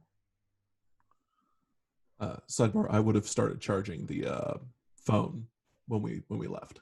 Okay. James? I vote keep going. Okay. Yeah. I'm not going to stop. So you guys very... Oh, what is happening? This is causing me more problems than I need right now. There we go. End up going into town. You can see, welcome to Abbotsville. This is a larger town than you guys are used to. But when you were younger, would go to larger sporting events and larger events in general, purely because the population of the town is much larger. And as you're going through, the street lights are flickering. They're not on the entire time. And as it's getting dark, they're just starting to flicker. But you do notice that lights are on in various houses. The church, some of the lights are on. You can see a couple candles that are very close to being burnt out. It looks somewhat less disheveled than your town, but you can tell that you don't think anyone's here yet. What would you guys like to do?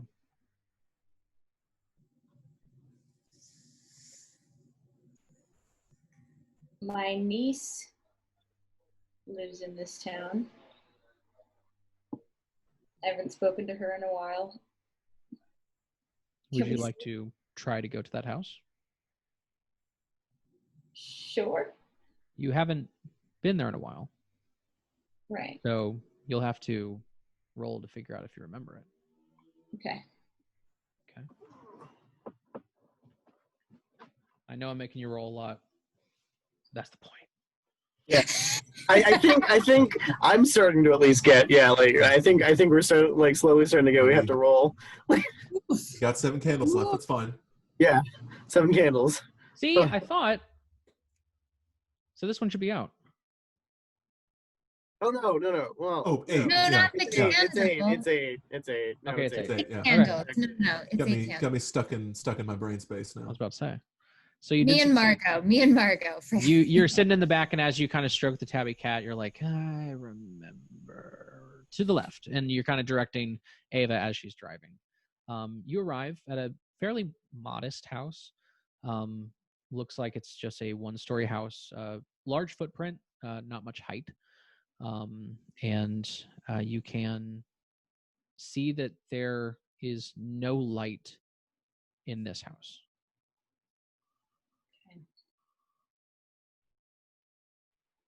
I pick up a rock and I throw it at the window.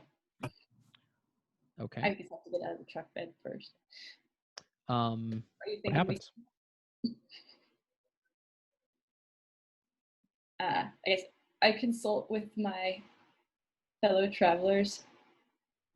Well, what happens when you throw it at the window? Well, first I was going to see if I should throw it at the window. Oh, gotcha. Yeah, I'm not going up onto that porch. Okay. Would throwing a rock at a window really make someone want to come out? Or Yeah, I think so. Oh wait, Margot, we have a phone. Do you know her number? Our phone's working? I say, do we have our phones with us? Yeah. No, Oh. Okay. they have died. They have died. A while The back. phone that we have, does it have cell service? I say, can we hook up You can Margot's? check.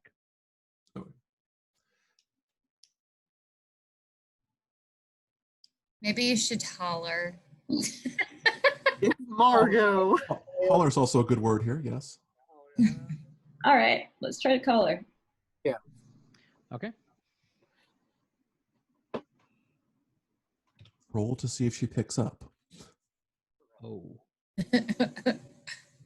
So Wow. Margot Wow. rolled. Going to be on 7 candles soon. Wow. It's an Owen Wilson. Wow. How well did you say you knew your niece? You can, if you want to, burn what is on top of your traits. Or it is still a success. You'll just go down to 2 dice. I'm taking the success. Sorry, guys. You have It's lost starting to make more sense as it goes on. 4 dice. I think we need to ask Margot about that car. So you realize that, you do have slight service. And actually, hold on, let me make sure that I'm okay. I actually got narrative rights. You do have slight service. You get a tone on your phone.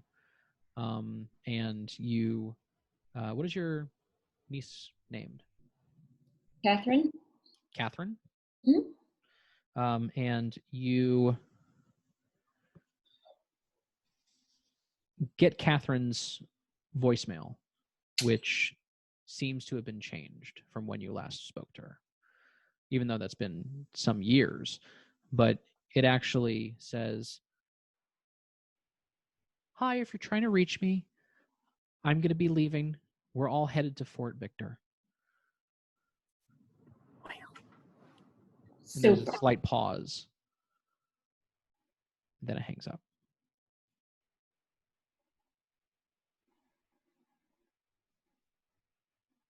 Guess we shouldn't have deviated from course.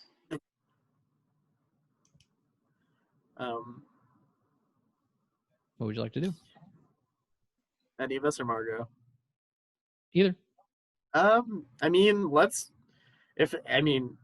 Let's go investigate the house really quickly, see if there's any tools or anything that we can grab really quickly before we go. Any food, any... Okay. Yeah. Is everyone going? Y'all Is go. everyone- Yeah, Margot probably knows the layout of the place. I am not. I stay in the car. Okay. I'll actually stay in Dave's the gonna truck too. I'll go in again. Wait, As a Scott, you're grocery staying store. too? I'll stay in the car and start trying to tinker with the radio. Okay. I stay in the truck because I noticed that Scott is sweating. Okay. James and Margot head to the front door. It is locked. Would you like to try to pick it or find a key? I do not mean to speak for Margot, but Margot, do you happen to know where the hide key is? I don't know her that well. Oh, all right, Margot. Yeah, What do you? Let's You could also try kicking down the door if you wanted to.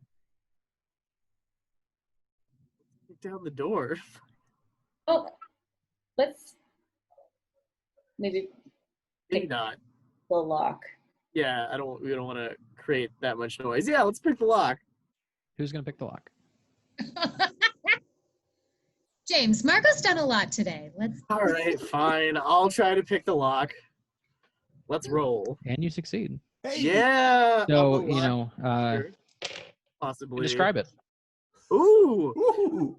Well, I take the safety pin that's always in my back pocket. I ask Margot for her bobby pin that's in her hair. Pop that sucker in, turn it. I open the door. There's no alarm ringing, thank God. and we step inside and we kind of look around the place. Do I need more details? If you want to. Okay, cool. Let's see. We find some batteries for the flashlight.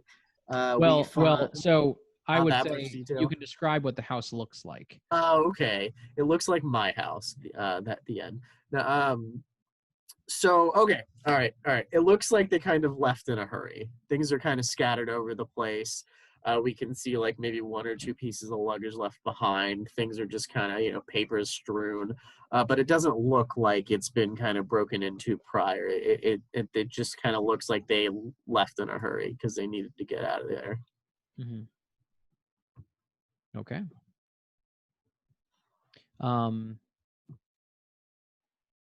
Did you guys bring in any flashlights to look around? Are you just turning on lights?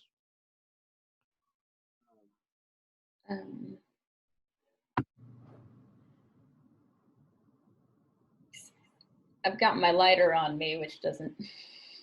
I've got the flashlight because we don't because Margot told me we probably shouldn't kick in the door. We don't want to we don't want to create a lot of light or a lot of attention. We don't want to bring a lot of attention to us. So I have the flashlight. She's got her lighter. And as you're kind of throwing the flashlight against the walls and looking around the furniture, Margot, you kind of see this as you're watching the flashlight, but you see kind of these flickers of, what's the best way of describing it? Little bits of darkness pulsating on the sides of where the flashlight boundaries are when against the wall. It looks slightly unnatural, but you only notice it once or twice while looking at it. But you're able to search the house as you'd like. Scott and Ava, what are you doing? So I'm just kind of tinkering with the radio.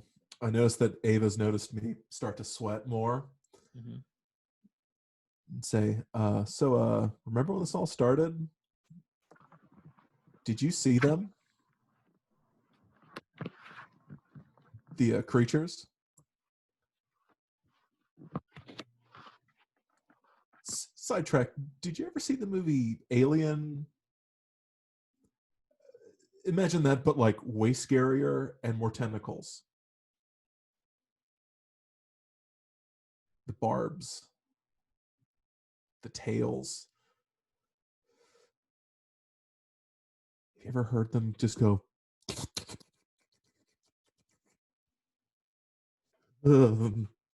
Let's check the radio, right?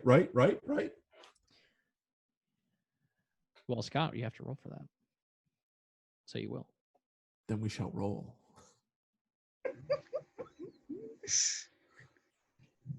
Let's see if we go to 7 candles. You get to 1 die. So now with this could I use my trait there to re-roll that one? You could if you wanted to, but you did succeed. Did succeed. Now re-rolling it would not save us from losing it, correct? It would. So if you rolled anything but 1, you would keep 1. All right. Yeah, I'll re-roll it. Let's see if we can keep at 8 candles for a while. I'll be enterprising and use my whatever I can do to.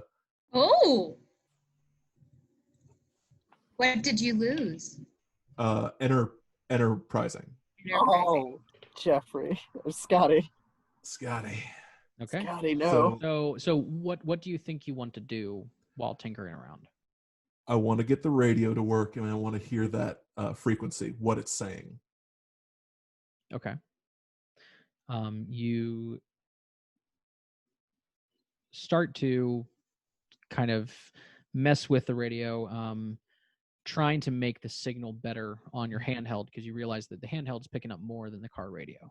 Mm-hmm. Unfortunately, it just keeps on buzzing. But as you're tinkering, it gets to be a little bit more precise. Mhm. It's not just, but it's,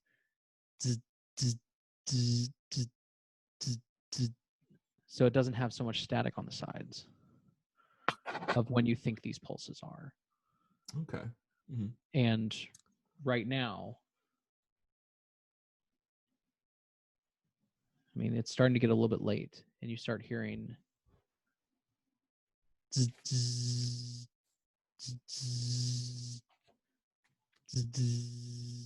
kind of like a phone going off.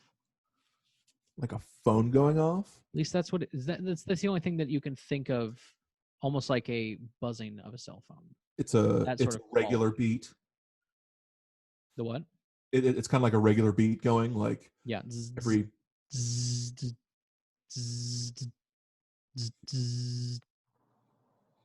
Okay. Okay. I interrogate Scott to get all the information that he knows about them using any means necessary. I What do think you at this do? point he's just freaked out enough. He'll just go ahead and ask him whatever you want. So as you're doing that, do you think that you've given pretty much the information That you he knows. described? Yeah, he just knows that they're like dog in size, like a large dog in size. They're terrifying. They have tentacles. They make a weird slurping noise, which is horrifying now that I think about it. I think that's about it. Yeah. They come out at night. And they mostly come out at night, mostly. Do we need to get inside? Probably not a bad idea. Someplace Bitch. safe, like So like a James and Margot, shelter. what are you doing?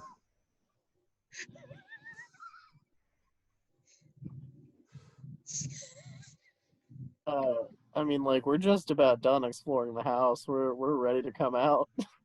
Margot, is there anything you're specifically wanting to do? I guess I say to James, I don't know how far away the fort is. Again, like, can we get there? Or should we? I'm like 2.5 miles. Okay. I would say at this point, we started in the morning. It's getting a little bit dark. So I would say that even though you've taken long, time, a large amount of time to do each stop, you're only about, I'd say, about a half hour away at this point.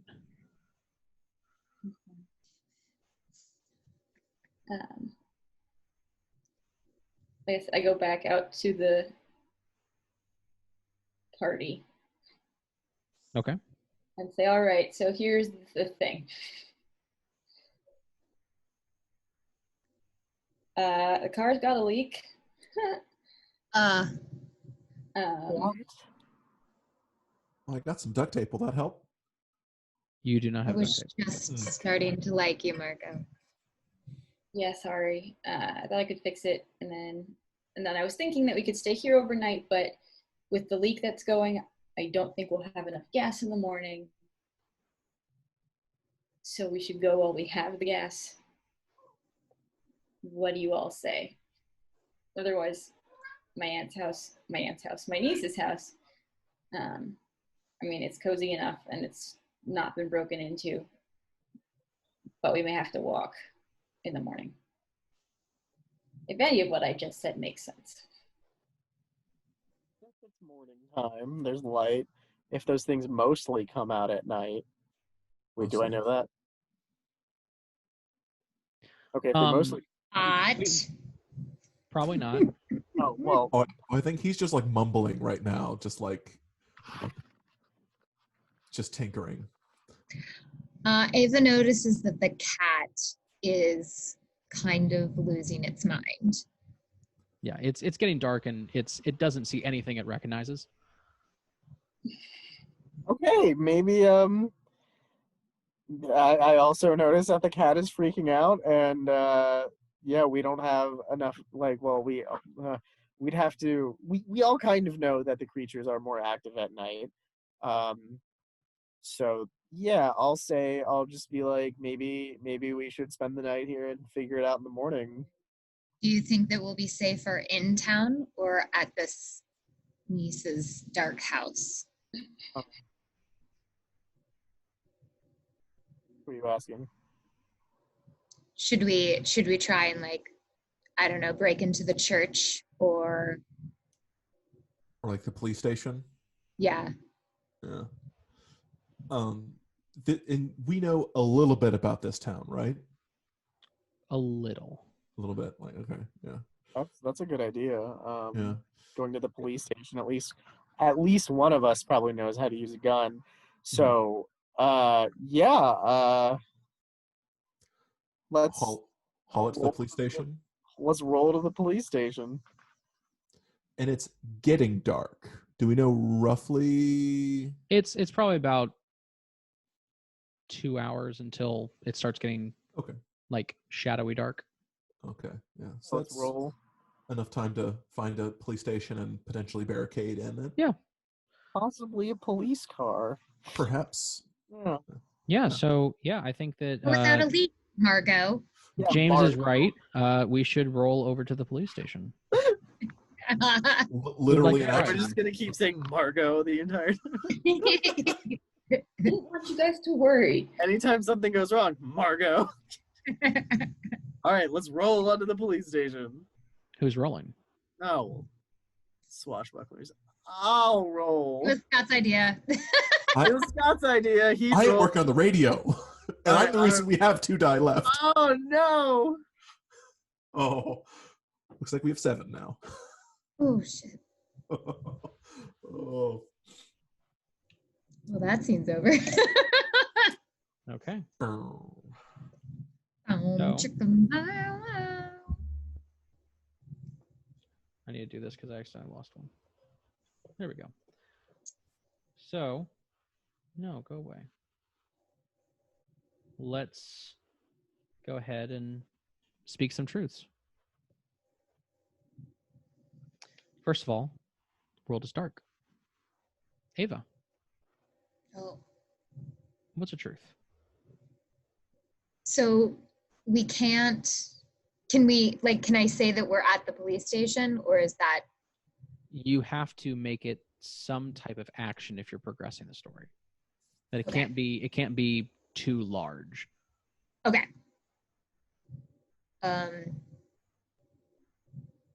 We all survived the night. Bold. That's a little bit too large. Ah! But we have to try. Right? We have to try. Okay.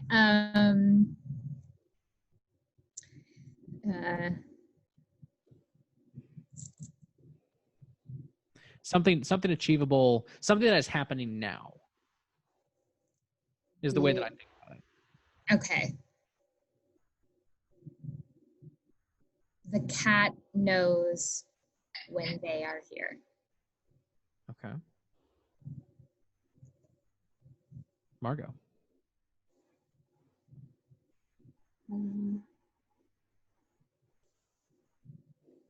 The cat takes a real liking to Ava. Okay. Scott. Let me know if this is too big or not. The police station has the equipment to fix the radio. It's a little bit too big. A little bit too big. The creatures roll in packs of 4 to 6. Okay. James. We are much closer to the police station than we thought. Okay.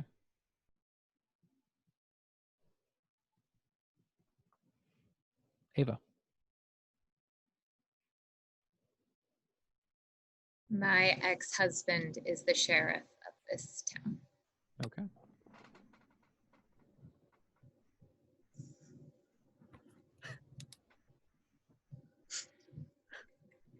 And Margot. The divorce was not amicable.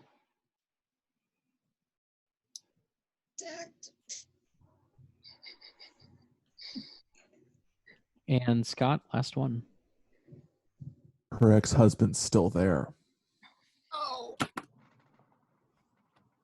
Damn it. Damn it. This is not about me. This is about us, you guys. Oh, God. So it takes you longer than expected to find something so close, having failed the last roll. So you end up trying to go to another part of town. Ava almost kind of willfully going around in circles, knowing that she could potentially see her ex-husband. And you get there right as it's turning pretty dark outside. You roll up to the police station. There's a parking lot on the side. Again, fairly conservative. It's, just a one floor building. And you see, as you drive up, you see flickering lights inside of the police station. And as you park, you hear a loud, high-pitched scream.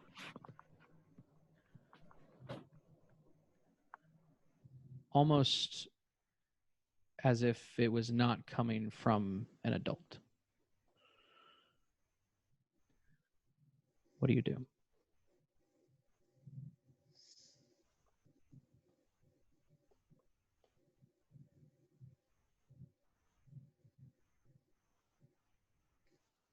So that was terrifying. Oh, that was Ava. I run to the door. Okay. Of the police station As you're and getting start- closer, the screams are obviously coming from inside the building. Oh, son of a bitch. Does Ava grab the shotgun? No one said that they grabbed a shotgun. I did. I took the shotgun from the gas station. Did you take it with you? Put it with you. From the gas station? Yeah. From the car? Oh, I don't know. Scott will Here's ling the radio. Here's what I'll and- say. If you'd like to roll, if you succeed, you brought it.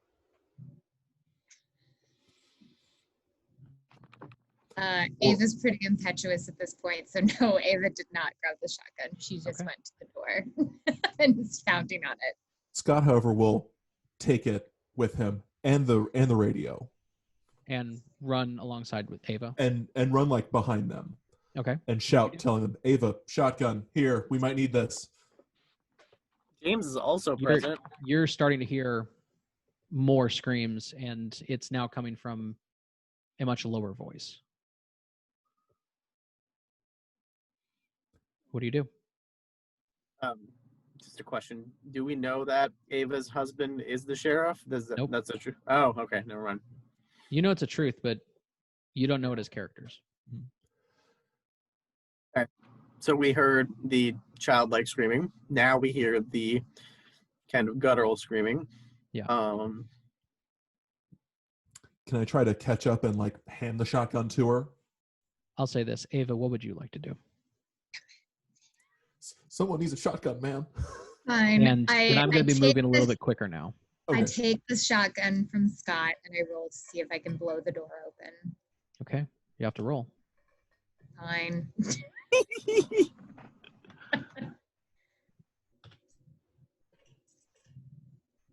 Okay. You definitely succeed. And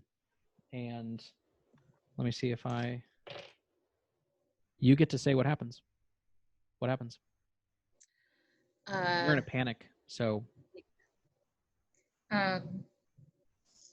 My ex-husband is in there. I know he's in there. And I blow the door open.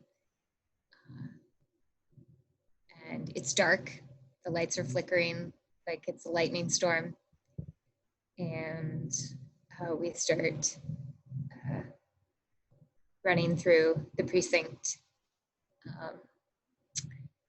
And we can kind of see movement, but we don't know if it's human or not. And one of the things that you see is as you're moving through, is everyone running along with Ava? Probably a James, little bit behind. as you're shining your flashlight around, seeing these flickering lights all happen, almost like a Stranger Things-esque scene, the ceiling lights just flickering constantly. But as you pull your flashlight towards one of the walls, you see a streak of shadow across where the flashlight is actually on the wall. You can't make out a distinct shape, but it looks to have jumped through the light that you were holding up to the wall. And as you turn the corner, you see a man and a smaller human crouched behind the man, and you don't know what they're screaming at, but you can see the shadows on the walls moving. What do you do? Would I recognize that as them? I tell Ish. Ava to shoot it. You can see the resemblance. I'll shout to the group, I think that's them. Okay. And I shout, Scott, Liam. Okay. Oh, yeah, Your that's my name, ex-husband looks over to you and screams, "Help."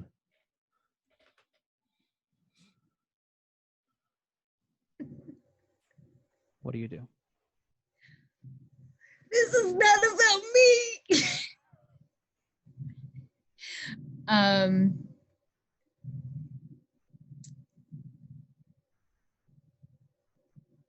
I run to them. Okay. Does anyone, would you mind describing that? They're in a dark corner.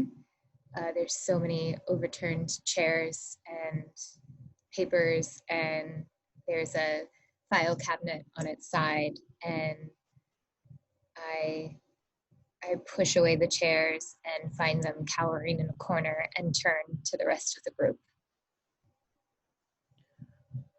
As this is happening, James, you're shining your flashlight against the wall and you realize, at least what you can assume, that the shadows are not necessarily jumping through your light. They're retreating from it. Ooh, that's good news. That's good news. Who would like to do something? And you can see that these shadows are getting closer and closer to where Ava just ran to, almost following her in her footsteps. So as I flash the light towards Ava, then, does that make them scatter away from her? You can certainly find out. I'm going to roll for that. Okay. Are you telling us your theory about light? Yes. Yes, Okay. I am. So you do succeed. Thank you. But I get to tell it. You specifically said you were following Ava. And as you kind of throw the light along the floor towards where Ava is, you can see these long clawed feet basically retreating from where the light is touching. And what little shadows are left in places that don't have this light, you can see that they begin to congregate again. And Ava gets to Liam. And you, Ava, recognize that your son is crouched behind Liam. What does everyone do? My husband, Liam, Ex-husband. my son. Yeah. Scott, my ex-husband. I apologize to Ava for saying shoot them. I check my husband and my son to make sure that they're okay. Okay. And I hug them. Okay. And that's my moment. It is. Aw. I need you to roll Oh, sure. What do you want me to roll for? to succeed in your moment. Okay. Damn. Yes, roll. Oh. I take my vice. Okay. Yeah. Roll that one What again. is your vice? My vice is suspicious. And how would you use it to try to succeed? I tell Scott that I know that the relationship failed because I thought you were cheating, and You're telling Liam this, right? yeah, no, I'm telling Scott this. Scott is my ex-husband. Liam is my son. Oh, sorry. Yes. He's a So not Scott the with, Scott, the with a one character. T. He's Scott with one T. Scott with one T. Oh, Yeah. I'm Scott. Not my Scott. My Scott. Yeah. Not your actual husband's. Yeah. So you use your suspicion to try to re-roll the one die. Yes, I use my suspicion to save our relationship. I'm actually going to do this. Oh, sorry. For some reason, it's not letting me do what I would need to. I mean, I'll take that one. Well, I just rolled it That's 3 a times. 6. So I'll roll it with the actual key. Oh, come on. Don't be this way. It seems like it's a six gosh. to me. It looks like a 6, Jackson. I rolled it 3 different times. Would you like me to roll it multiple times? And tell me how many times you'd like me to roll it. I'm good with the roll it is now. Oh, just a one's fine. Just once? Yeah. Oh, I meant 3. So I didn't actually answer. So you have to burn that moment. Because as you are hugging them and everyone is kind of taken back by a tender moment in an otherwise chaotic world, Scott and Liam embrace you in a huge hug. And in the moment that all 3 of your eyes are closed, James's light goes further down, having stopped following you. You hear, "I'm so," and the sentence is cut short. You look up and realize that you're now covered in what you can only assume is their blood. And both of them are no longer here.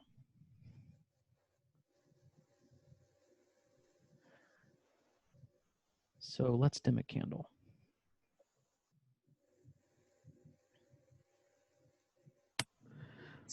And tell the truth. Margot, what's a truth?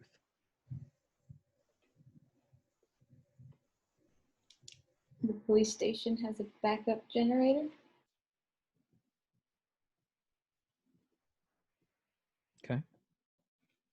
Scott. So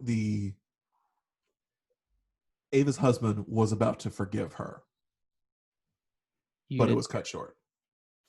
It was soft enough that only Ava could hear it. Oh, okay. Okay. Well, okay. Yeah. Well, I was going to say that it was the truth. That's what he was going to say before he died. Yeah. He was apologizing. So for the record, it was going to be good. Yeah, but I killed her family. So Yep. I killed her. It was the combination of. I killed her. It was the combination of the act of the moment. Oh. James, what's the truth? We, as Scott, as Scott with one T is eaten, we hear the jangle of keys fall to the ground, to his police vehicle, which is probably in the garage. Wink, wink. Okay. Ava. Hmm. Um.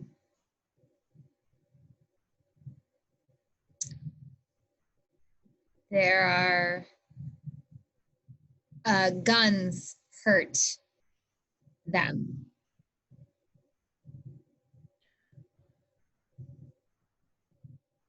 Okay. Margot. Scott with one T had his gun on him when he died. We'll say that it is empty, having shot all the bullets. Scott, you have the last one. We did have a truth that the police station has a generator that's working, Yes. right? Okay.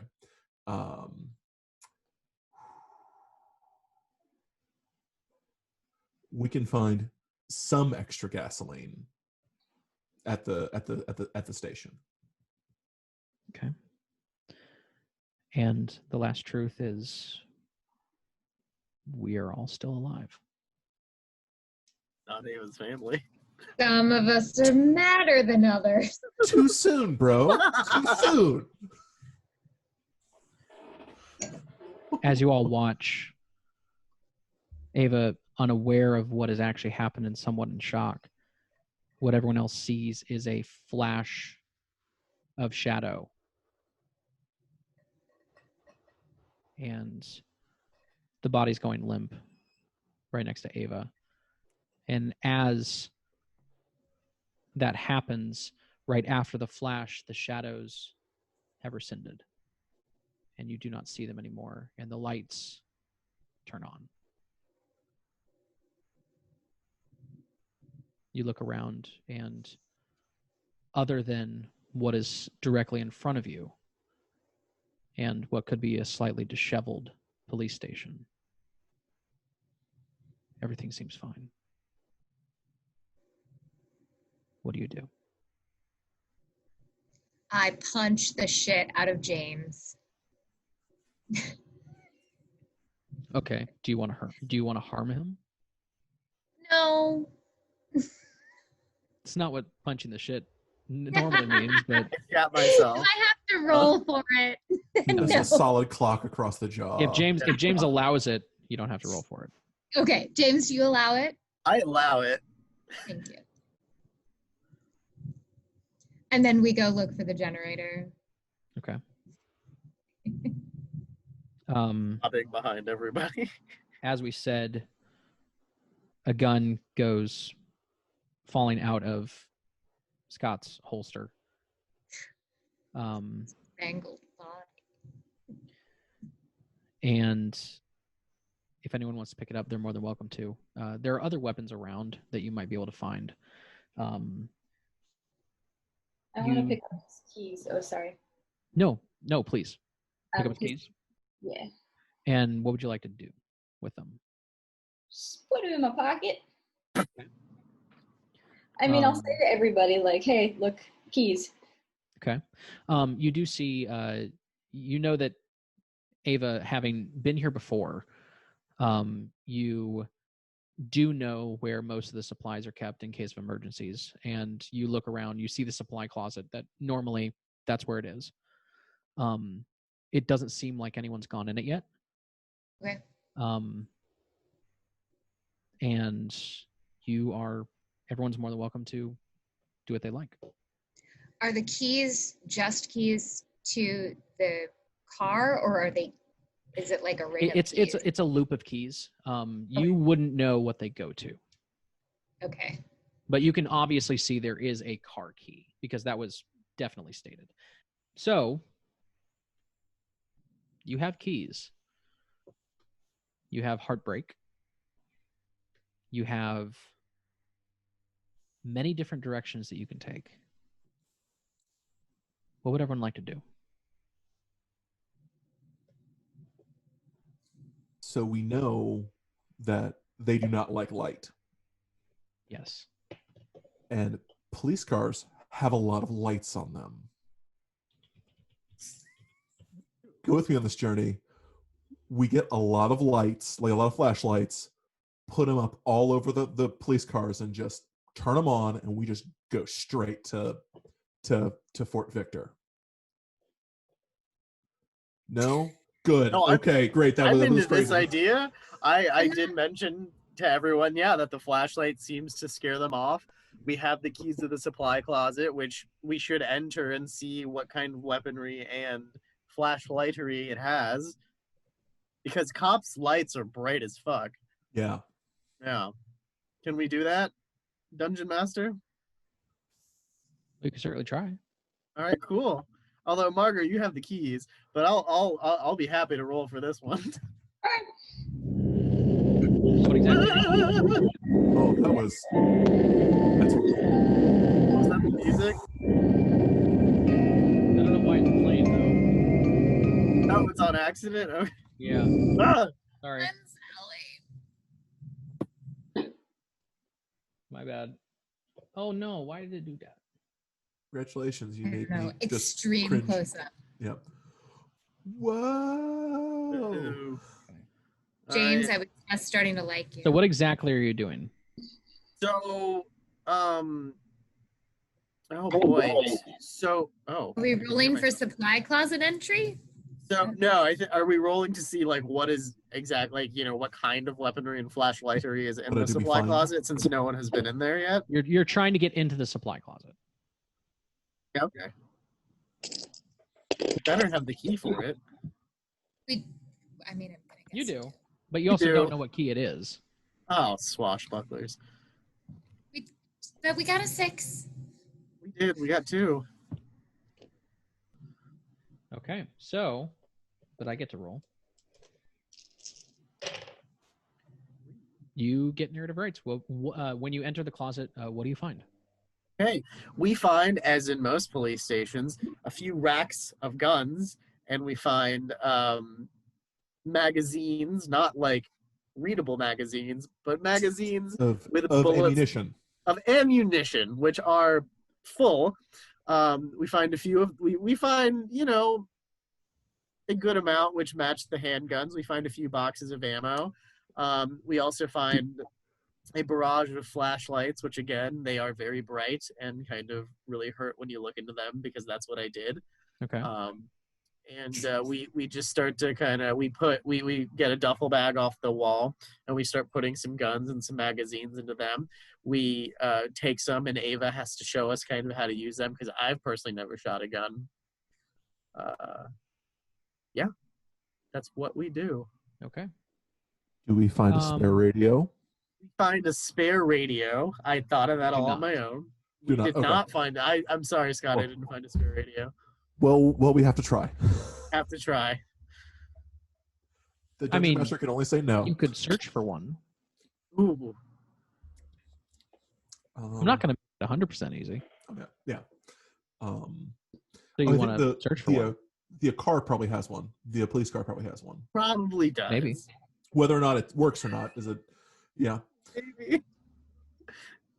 After we get all of the supplies, we travel to the back of the police station and open the back door, and we see that there are police cars. Okay. Maybe. I don't know. I love to tell you. You kind of beep one, and one sounds off, and you're able to get into it. Excellent.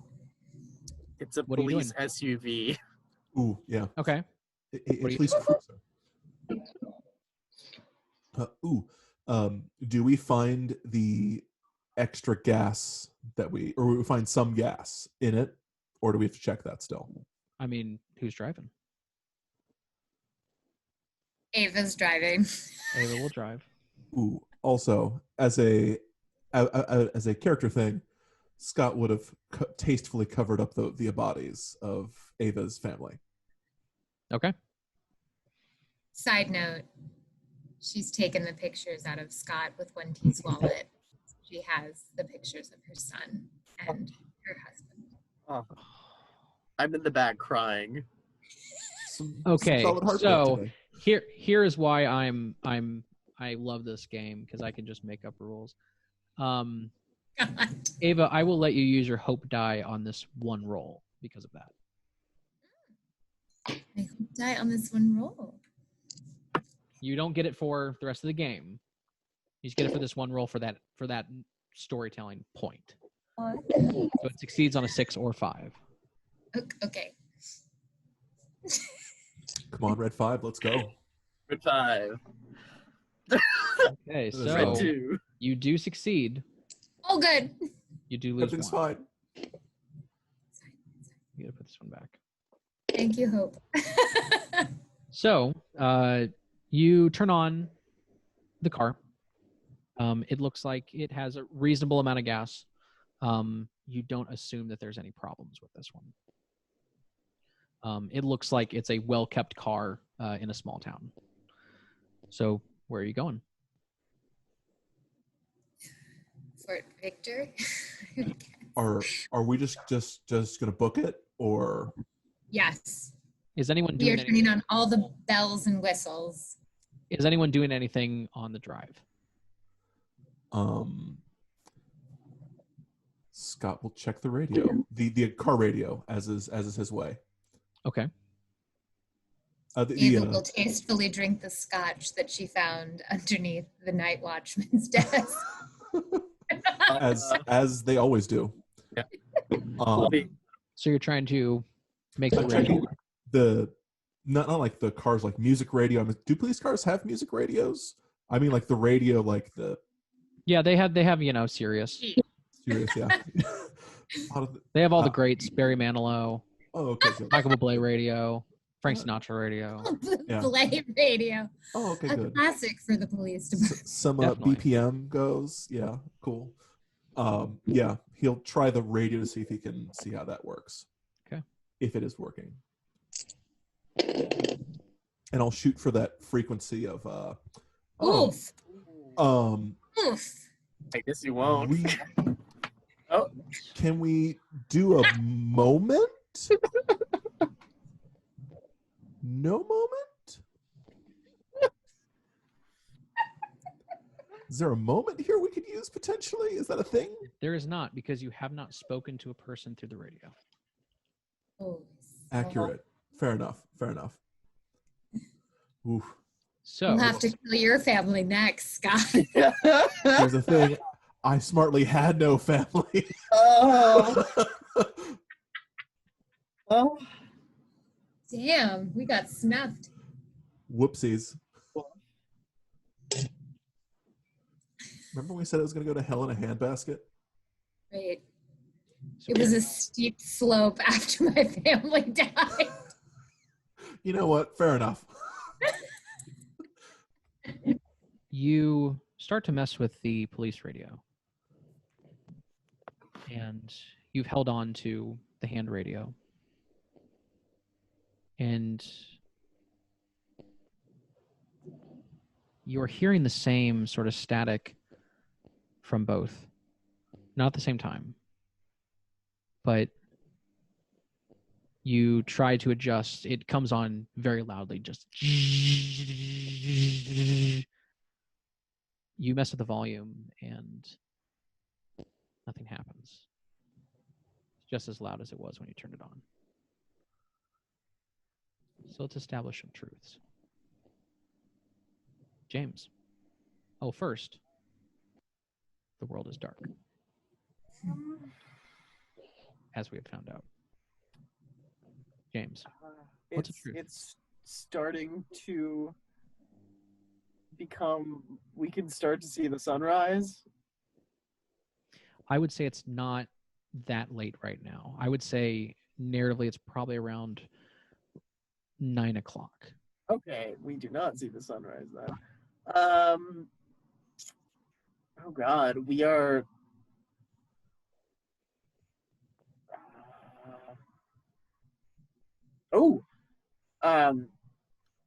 as we kind of like, as I look outside, I can kind of see those shadows kind of retreat from the light since we have. Shadows are retreating from your light. Okay. Ava.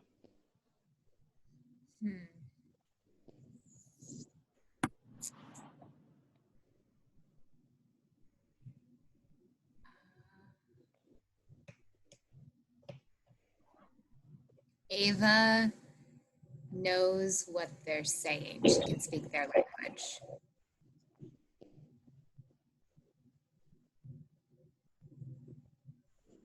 Okay. Margot. The road in front of us is clear of debris and cars and potholes. Scott. Scott can hear it too. Can he understand it? Yeah. Go full on Cthulhuian mythos here. Yeah. And last one, James. Blood of these creatures get on you, you can understand them. Can you say that one more time? If the blood of the creatures get on you, you can understand them. Okay.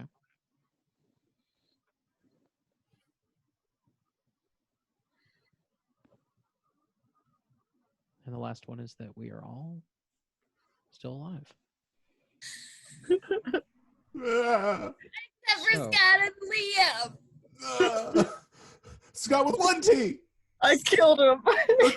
Don't you put that evil on me yet?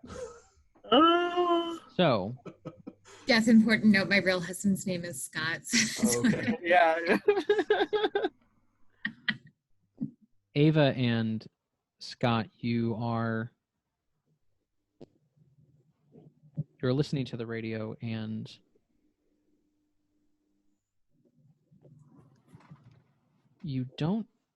something doesn't sound quite right. Before it seemed like static, and Scott, you kind of were feeling this from the beginning. But Ava, as you're both listening and both of you are in the cabin while James and Margot are in the back, you are hearing not the static still the static, but what doesn't sound like just pixelated static anymore. You don't hear the accents of the static, but it's still there. What you are now hearing is whispering. You can't make out what they're saying, but they're there. Slow, pulsating whisperings. And the static that you thought was an accent is not an accent at all. You hear short but audible help. Help. Help. As whispers are underneath all of it. So as you're driving, you get the sense that it's following you. You can't escape it. And whatever you do with the radio now, Margot and James are wondering why you keep turning it off and on, but that sound is still there. It'll start to like in the back of your head. Yeah, he'll just start to like shake and be like, it's there, they're there. Someone's there. Does anyone else hear them saying help, help, help, help, help? James Come on, and Margot, someone. you have no idea what they're talking about. I don't say anything. I just pet the cat that's on my lap. While you're driving. She can multitask. I know she's a detective. Yeah. I look over at Margot and I say, "These people are crazy." Let them drive. So I respond to Scott and I say, I don't hear anything. I don't know, like, you keep turning it off and on. I kind of try to get closer to the radio, and I say, I don't, Oh, he turns it up in my ear, and Yeah. I don't hear any sort of help. someone's saying help. Someone's asking for help. Someone's crying for help. Scott, I think I haven't slept in a while. True. But someone is crying for help. That is also true. Someone else is true. I ask Ava if she hears it as well. And you keep on hearing help. So you guys are driving along the road and it's clear. You're not seeing cars anymore. All of these woods are around you. And it's dark. It's late. And while you don't have any sirens on, these lights are what you can only assume is, let's say, darker than they should be. Shadows constantly flickering. So, as you get to around the place that you think is Fort Victor, you see it. You've arrived. Up a long driveway, almost looking like a two-lane highway on each side. The road is expanded and it goes into a great gate. You can see a towering fort. But in this darkness, it is still incredibly covered in shadow. What do you do?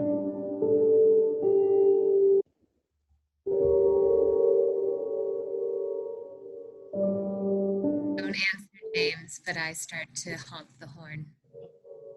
Okay. What are you trying to do? Why are you honking? I'm trying to see if anybody's there. Okay. Anyone will open the door. You're about a football field's length away at this point, driving pretty slowly because the gate is closed. You begin to honk and you see up close to the top a figure and another figure on sorry, evidently my music's a little loud. I hear about half your words, yeah. Yeah. You can only see one person, then you see another, then you see another, and it looks like people are coming up to see this car flashing lights like no one's business.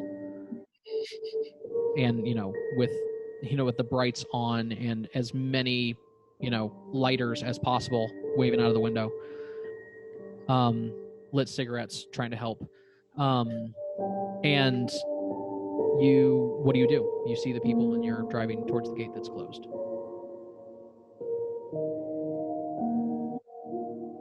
We're screaming help. We're screaming help. Please open the gate. Will you open the gate? We're trying to get to safety. Okay.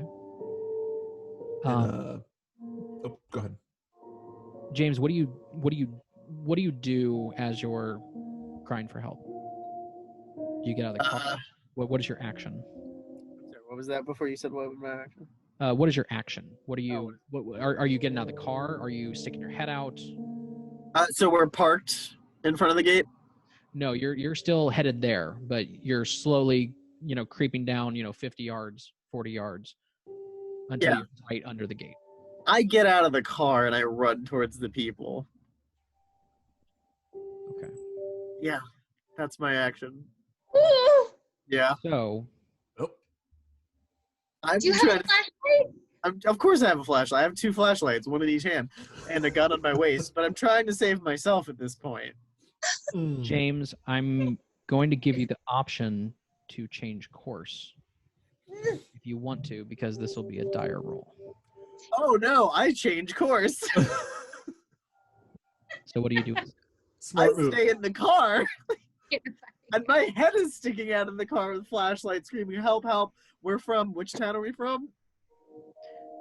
James, unfortunately, any way that you are yelling help is going to be a dire roll. Oh, balls!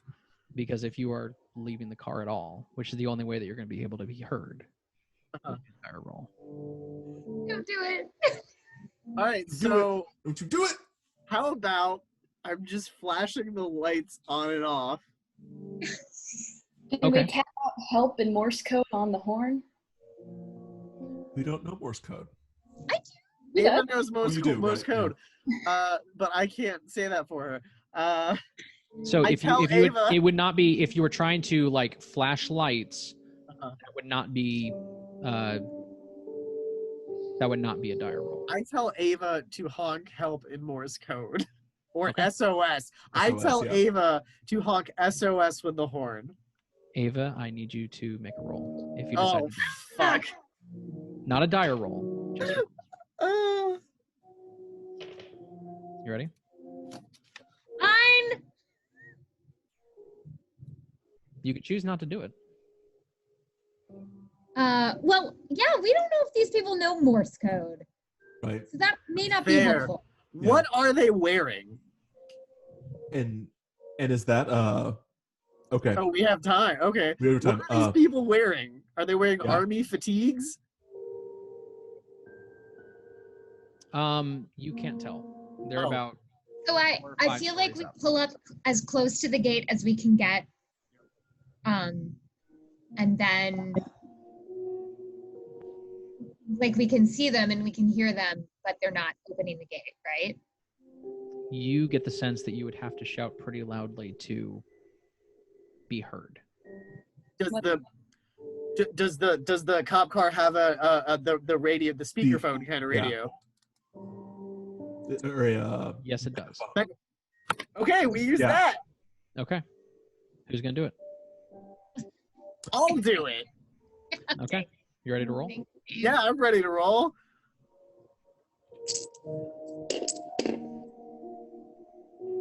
You succeed. All right. What do you yell? I say we are from what city are we from? Claytonsville. Claytonsville, yeah. We're from Claytonsville. We have driven from Fort Victor. We are looking for help. We are not one of them. we're we're not- responding to the message. Yeah, we are responding to the message that we heard over the radio, repeated over and over. We are here for help. Okay. What? I'm not gonna say that. Those are ours. So you see someone moving about, and you see them pull out a megaphone, point it down towards you, and say, "Okay, hold on." And you see, as the gates slowly but very, very shallowly open, just enough for your car to get through. What do you do? Drive the Drive hell in. through. Drive enter. through. Okay, so you drive through. The doors slowly close behind you, as it looks like there's resistance. It looks like the doors shake as they close, and you can see that while the lights were able to hold off some of these creatures, or what you assume to be creatures, the door doesn't have any lights, and it was resisting against the door. But the doors close. A man with very, very torn military,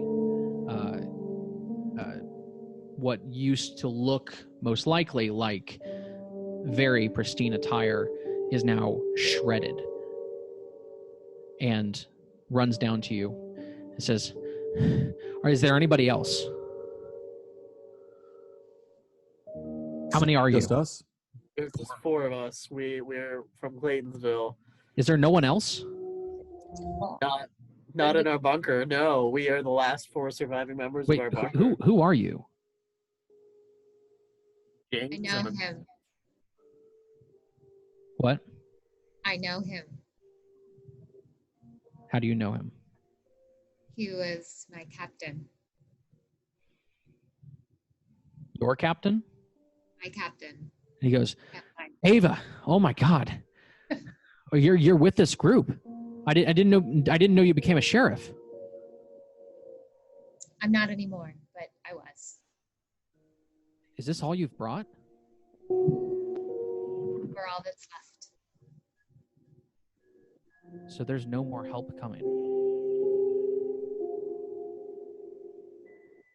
And you see him, as you guys don't say anything, you see him slump his shoulders.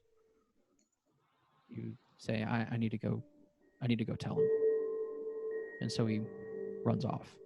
He kind of turns around and says, make yourself comfortable, however you can. And proceeds to walk away.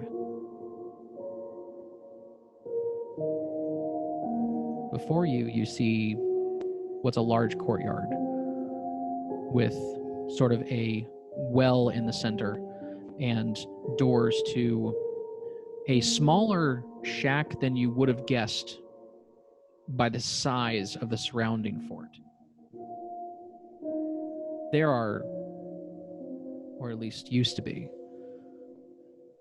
fairly large towers in this fort, but you can see by the rubble and the broken brick and the lack of any sort of structure other than a few feet up off the ground that these towers don't exist anymore.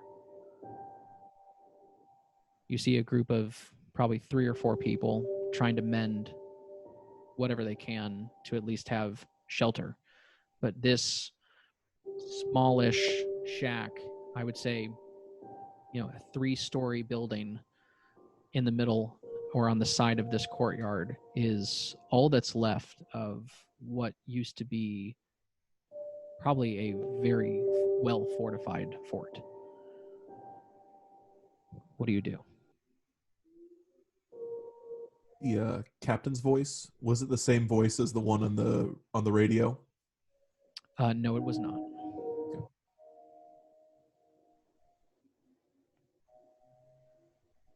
And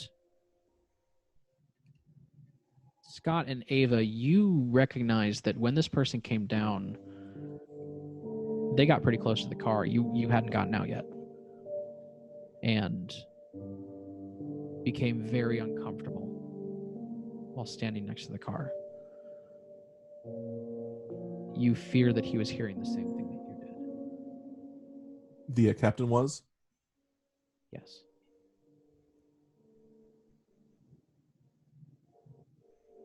What do you do?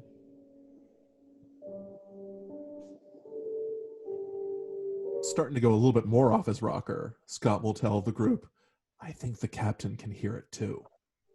Someone else has to be able to hear the help, help, help. Well, there's got to be someone here who can hear it.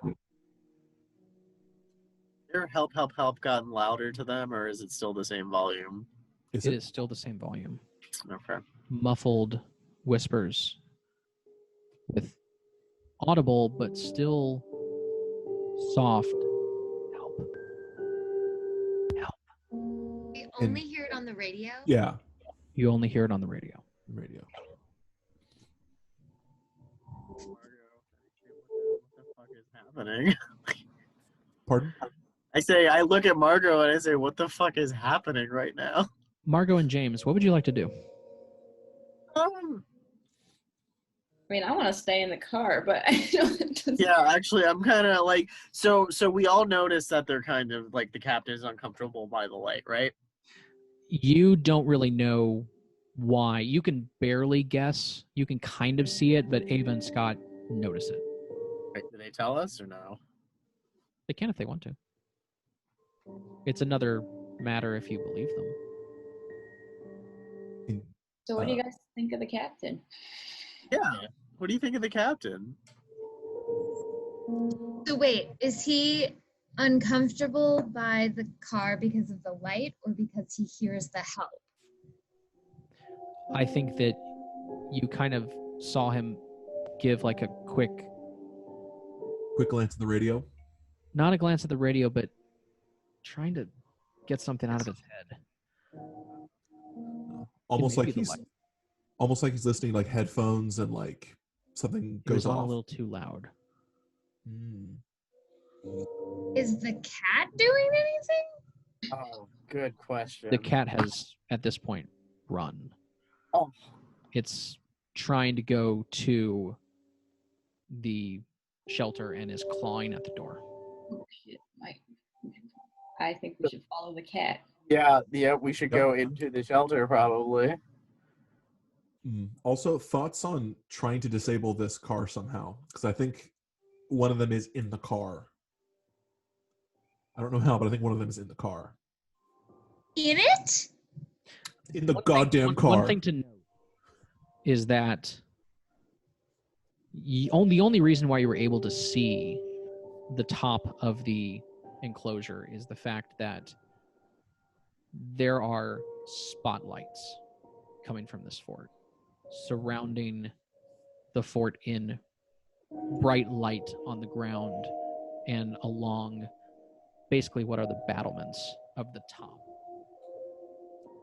So you assume, just from your previous experience, that they may not be in this place yet. Okay. Then I say, yeah, we follow the cat if we are under a safe assumption that there can be none of them within the lights. They can be by the door or the gate, I guess. But if there's spotlights kind of covering the entire grounds, are they covering the entire grounds? No. We are within? There is light. It's not the same type of spotlight that's around the fort and where most likely there is to any shadow to enter from the outside. I pass out the guns to all of my friends. Okay. Just so we're clear. So everyone write down what you think that you have. Gun-wise? We think we have gun-wise? Yeah. Okay, cool. Modestly. So you're giving us a weapon. Does the weapon have ammunition? Yes, I'm giving you a gun that is loaded that I have shown you how to use previously. Okay. Ava, I'll need you Yes. to roll to try to explain to them how the guns work. Oh, for God's sakes. We got 4 left. It's fine. James gets a bat. What? Are you still having me roll? Yes. It's fine. I'm complaining in the back. I want a gun. You succeed. Great. James still gets a bat. Great. James gets the bat, and Scott, who looks like he's going crazy, has a gun. Oh, great, great. But So also, are you if you're guys going following the crazy, cat? so am I. Yeah, I'm That's fine. fine. Can I also have a bat? You get did a not gun. say that you were bringing one, so no. Oh, okay, fair enough. No one Am has a I bat. stuck with the bat, or do I have a gun? Nope, you have a gun from what You have a Ava gun. already said. Oh, Yes. thank We all God. have Okay, You have a gun, but you also have a bat. okay, I've got a gun and a bat. We'll use it as a bat. I'm gonna use the gun as a bat. So at this point, you are all walking towards where the cat is going, to this 3-story shelter, and you hear along there where the captain went up, and we'll just say, we'll say that the captain is named David. That's what I was thinking too. So Captain Dave ends up going up these stairs along the outside of this, and you see him talking with someone, and they loudly shout, "Shit!" and starts to walk away from him. Scott, you then recognize that voice. Whose voice is that? It's the one that was making the PSA. Oh, okay. I'll walk over to him with my radio in hand, look a little crazy, and say, "Are you the voice on the radio?" He goes, "What the hell are you talking about?" The voice that's on the radio, the one that repeats, that says to come here. Is that you? Damn ad. Yeah. I put that out a week ago. Is that still playing? Yeah. It's actually been the greatest thing that's given us hope throughout this entire journey. So thank you. Boy, this is not a place for hope. What the hell are you talking about?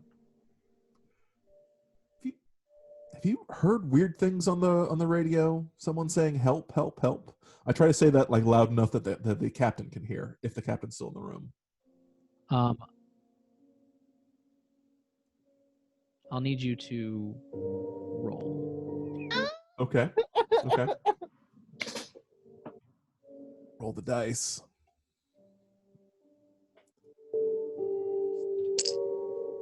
Very stressful when the dice jump up like that. Ooh. Oh my monkeys, that is ugly. Woof. So,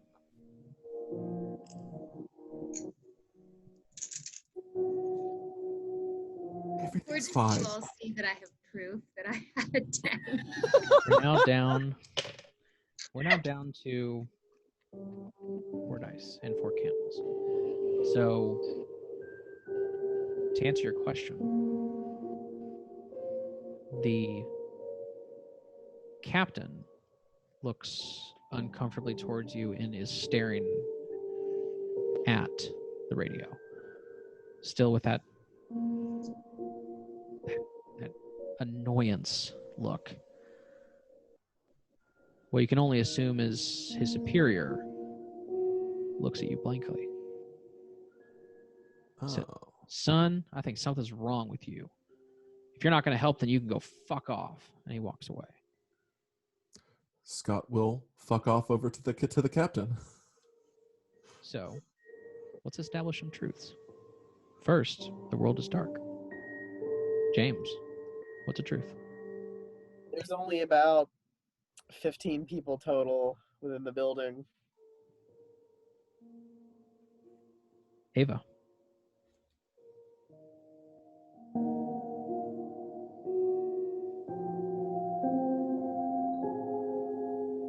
Margot has been hit by something at the police station. Like she's been bitten. Okay, because that's a conflict. Let's do it? not do that. Okay. I love that. So, pick something that would not have been a conflict roll. Okay. Even though I love that, but I just want to make sure we're staying consistent. I love it.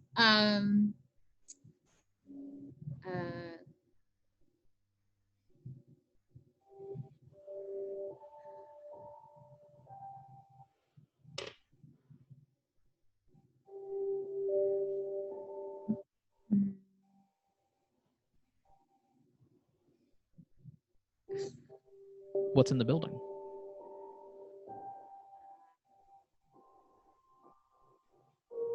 What have you remembered about your ex-husband? What looks strange around the fort?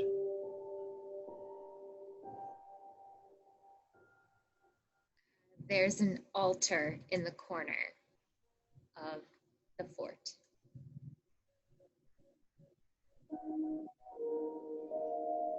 Okay. Margot. The building that we're in or in front of has indoor plumbing and it works. Okay. Thank you. Nice. And finally, Scott. So let's make this worse. So the captain's been turned. He's been taken over by the creatures. Too much? Maybe a little bit. Okay. Margot can't be bitten, so you can't. Okay. The captain has a more progressed stage of the madness than Scott and Ava do, so he can hear more than we can. Better? That's great. And for those of you keeping tally, we are all still alive. Excellent. Despite your best. So Scott ends up walking to the captain, and the captain is staring at this radio. And he looks up at Scott and says, "Do you hear them? Help, help, help. Yes. Help? Do you hear more? Help? Yeah, it's crying out for help. No. It says something else? He just stares at you. Oh, Scott stares back, eagerly wanting to hear what he has to say. And he says, "You hear help." What do you hear? He looks almost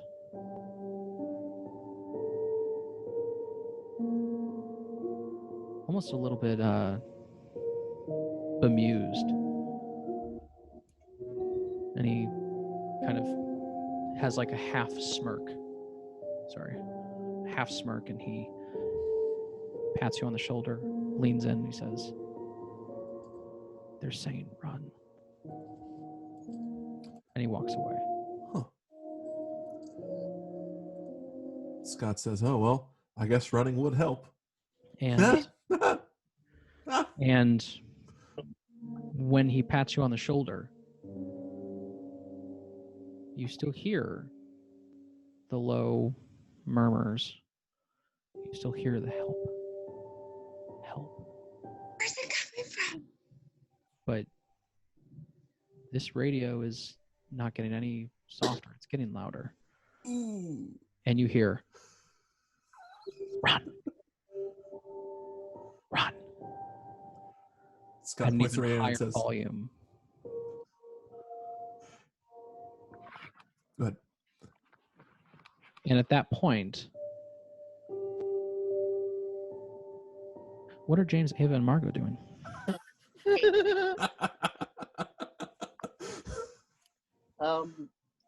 I mean, I go inside.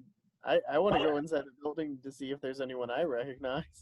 So as you've realized, you've walked into the building, you see about 14, 15 people there, all in the same sort of wear. You see just diminishing outfits of military personnel. Various levels of just long claw marks through this clothing. Some people look better, but they also look like they're a higher status in the Corps. You can see the people that are truly broken as the people that don't have much left when it comes to clothing at this point. If anything, you're seeing their pants torn to shreds and their undershirts maybe being somewhat intact, as everything on the outside, the uniform part, is shredded. Margot, you look around and you see something that you've been craving for a long time. And while most people would look for a hot meal, some people would look for the police car that would get them to a place, or maybe a weapon. You see a door. It has a stick figure that has a straight line, stick figure that has a triangle with a little dash through the middle. And someone walks out with a bathrobe on. And you can only guess what is inside that you've been craving for a really long time. What do you do? I go in. Okay. So you walk in, and this is no 5-star hotel. It's not. But you see a large bathroom. You see several different sinks. You see a couple of stalls. But the most important thing is that you see a door at the end that has a little sign-up sheet, and you can see that through tinted glass, you kind of look through and you see an empty bathtub.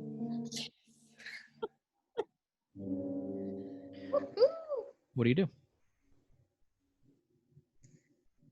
Roll to take a bath. I mean, I have to put a sign-up sheet, don't I? Sign up sheet, Margo. Your 60-year-old body needs a bath. Jesus. I need Now is the time, Margo.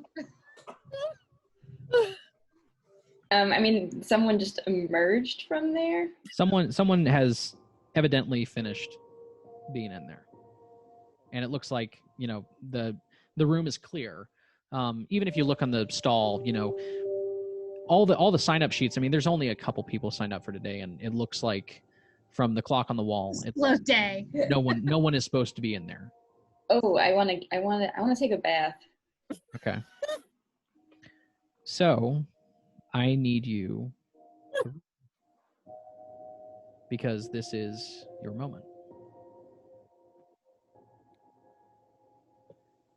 That's a great moment you picked. And actually, we go back to 4 dice, right? Oh, right. Yeah. No. Do we? Yes, we do. Yeah. We just changed. You ready?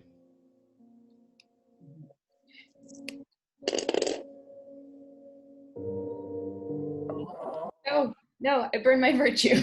Can I do What that? is your virtue? Persuasive. So you hear a rap on the door. Just, who's in here? All right, listen. Like kind of with the grandma finger, just. I have been looking for this for a very long time. This is the first time I've felt normal, and I don't know how long. And you're going to let me take a bath, and you're going to leave me alone, and you're going to come back in an hour. Okay. Well, I believe you.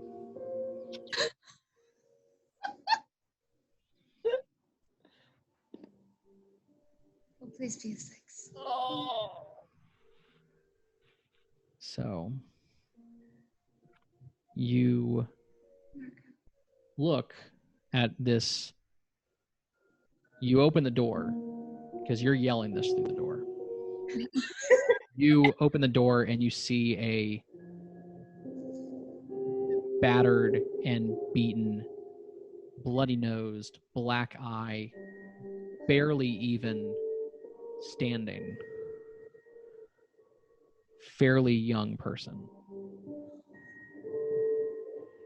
And he looks at you and says, "Ma'am, I'm sorry. The water's... We've used all the hot water, ma'am. No one else is supposed to be in here today. I'm sorry." And with that, That's too funny. Hell in a handbasket. Oh, didn't get her bath. let's establish some truths. First of all, the world is dark. I have no idea what that is. Scott.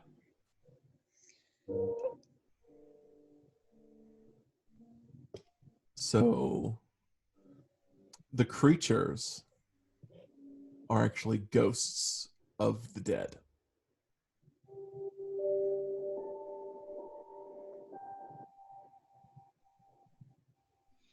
James. There are plenty of MREs at the base for eating and for stealing. Okay. You guys are doing lame ones sometimes. Hey man, if we So ever need to useful. leave, we can steal some MREs, bro. And the last one is Ava. We only have 3.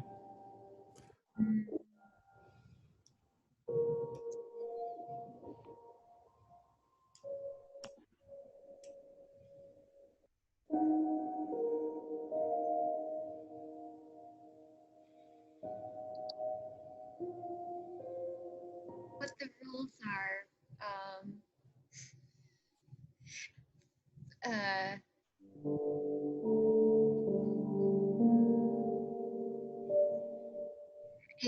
and Scott are the last to die. Okay, so you can't make that assumption. But that would be cool. What is it Wow. about the people that are here? What are you hearing from the voices? What were your final moments with? Are you remembering any final moments with your ex-husband? A detail about one of your family members.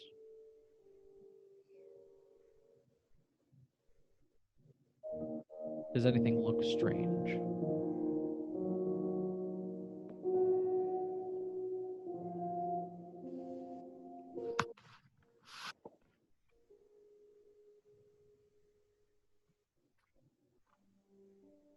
Only a truth will shine the light.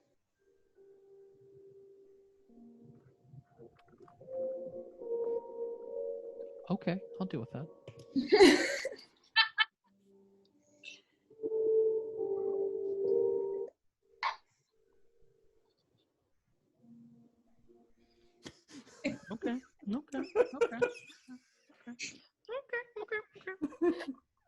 Okay. Because if you can't do real, you should do etherical. So, at this point, Scott, have you come down from the wall, or are you still up there? I think he's probably starting to make his way down, kind of listening to the voices. Run.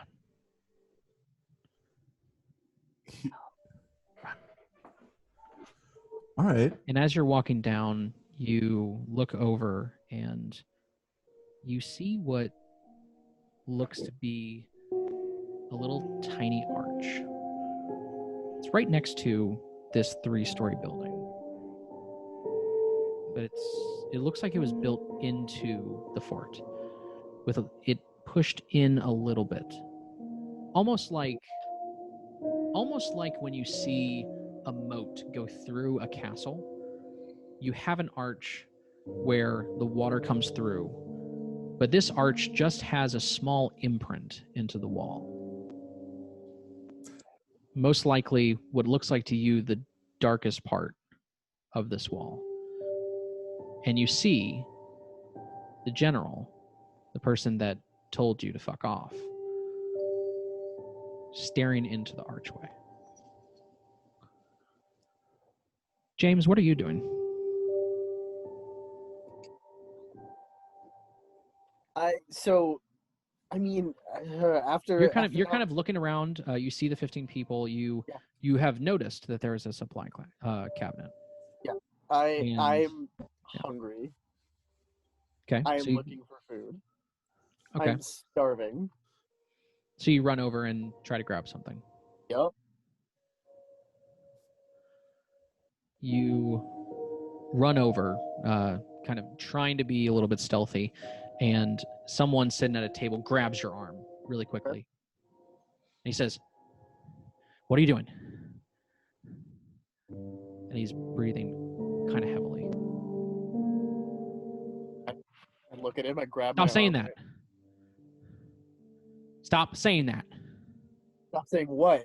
Stop saying that. He lets go of your arm and walks past you. Margot, what are you doing? I'm just sitting on the floor. Just, kind of in the bathroom, just a little bit perturbed by what's going on. Okay. The guy sits next to you. You now notice he's about 6'3".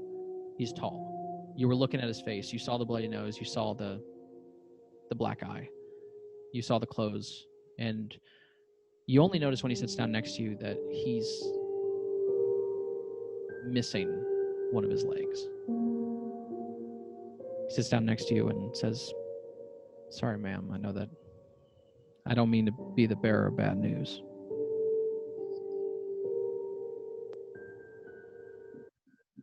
You're not the first, and you sure won't be the last. But what happened to you?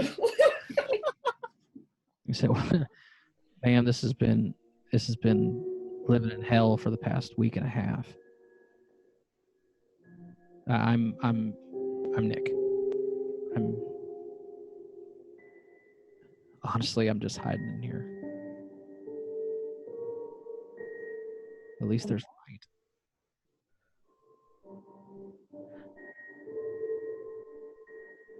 Hiding. I don't want to go out there again. What's out there? Hell. Outside of People. the bathroom? Outside this fort. Oh. Ava, what are you doing? I find the captain. Okay, you have to leave the building, but as you're opening up the door, the captain kind of bumps into you and you say, "Oh, Ava, how are you doing? You came to help, right?" What are we helping? Trying to stay alive. Do you know how many people were here? No, how many people were here? We were training folks. For the first couple of days, we were training people. We didn't realize how bad it was. We sent out a call. The general literally made a PSA getting people here. We've seen no one. Do you know how to fight them? Look around. No one knows how to fight these. We know they hate light. It's the only thing that's keeping us alive right now.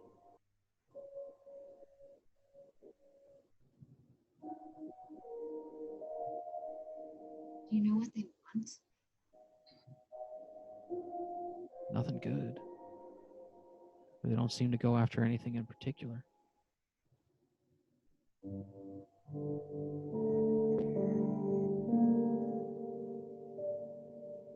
Did they take people alive? Not that we've seen.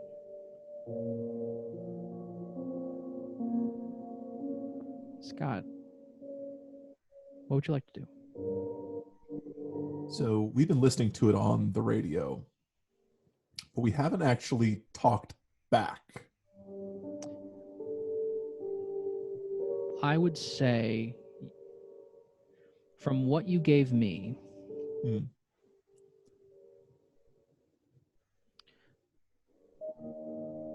you have not gotten your moment. Oh, no. I'm just saying, just in general. I don't think that we've ever tried to talk back to the You voice. have not. You have only listened. I would like to try to talk back to the voice. How would you like to do that? Just click the button to broadcast. How can we help? And what should we run from? Okay. If you want to count that as a moment, fine. If not, that's also fine too. Well, so that is entirely up to you. I just want to see if we can talk to these things. Let's just let the madness just come on in. Okay. I'm going to need you to make a roll, but I'm also going to have to make it a dire roll. Oh baby. Oh, we got Unless 3 you'd like to candles do left. something else. We got 3 candles left. Let's go. Let's do it. Yes. Let's do it. Actually, do it. Yeah. Mm-hmm. All right. What? Nope. There it goes. Oh. Let's let that madness come on in. You I should have communicated better with Scott, but I You thought click. You click the radio. The static stops. Or what you thought was the static.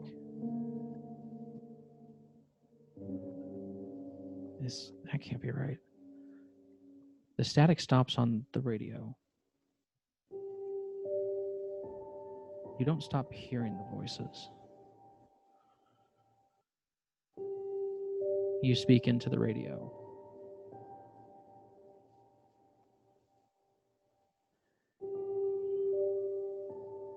How can I help? Where do we run?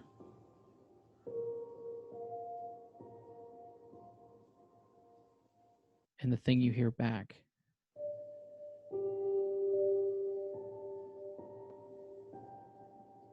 I'm sorry.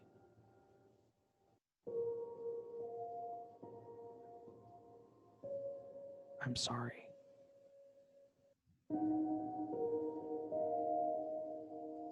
Sorry about what? You don't respond. All you can say is, I'm sorry.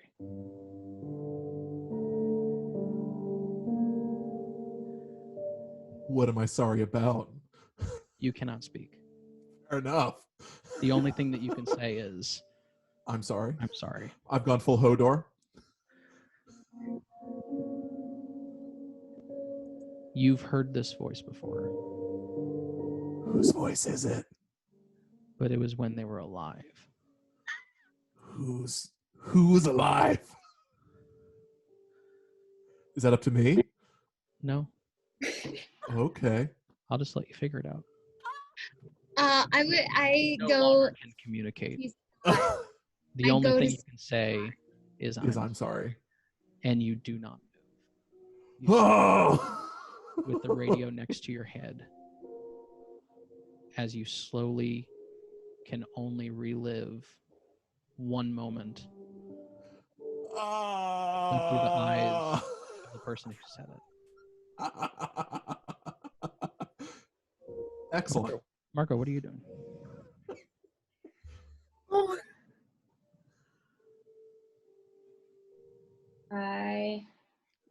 Actually, sorry, Are we down to 2?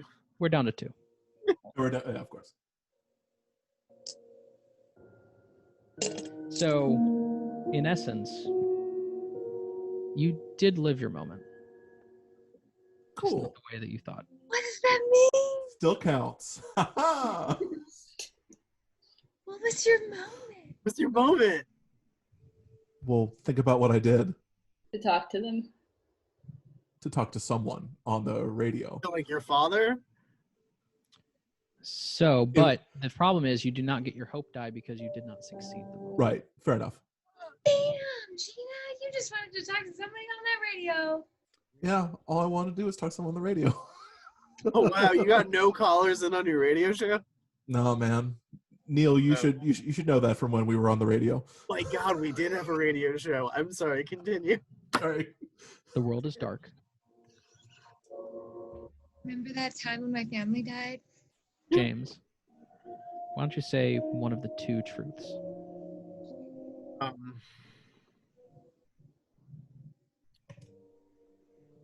Yeah, this one actually has to be a good one. So just to reiterate, so the creatures are ghosts of dead people? Yes. Okay. All right.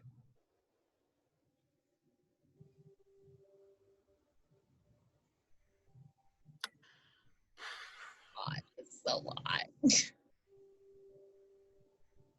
I mean, okay, so let's see if this one works. This is all just a big kind of science experiment gone wrong where they tried to reanimate the dead. And it failed spectacularly because it brought these creatures back where they tried to kind of take over your body. That makes sense? So I will use the first part of what you said. Yeah. You think that they tried to reanimate. An army experiment where they tried to reanimate the dead. Yeah. Yeah. Ava?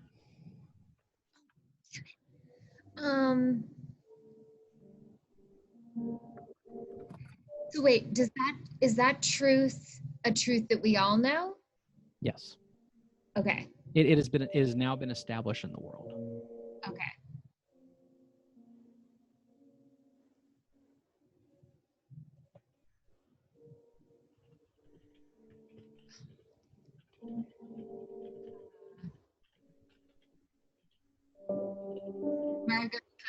was the doctor who started it?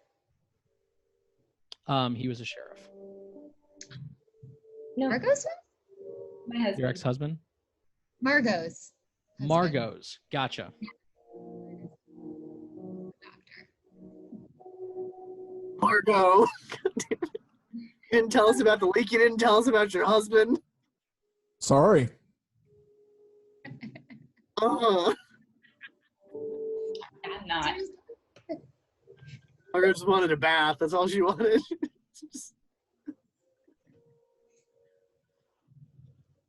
Oh. James, what are you doing? I'm trying to find my compatriots to be like, something the fuck is wrong. We need to get the hell out of here. But that's like all I'm trying to do. I don't know if I'm succeeding. So, do you stay in to try to find anybody, or do you go outside? I run outside. Okay. Before you see a couple things. One, you see Ava and Captain Dave talking and kind of walking around the yard. Kind of casual. You also see to the far left as you exit this small, weird shape in the wall, kind of an arch. And the general, who you would assume is the general, is staring into it. And then you see in front of you, looking like he was walking towards the building, but almost caught in time, Scott standing there with the radio up to his ear, staring blankly towards the general.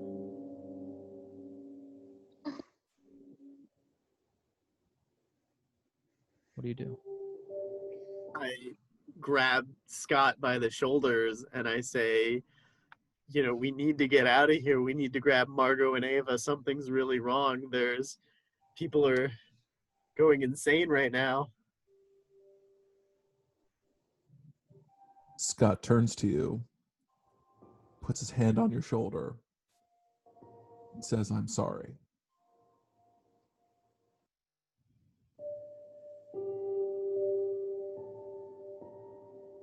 Did you say something?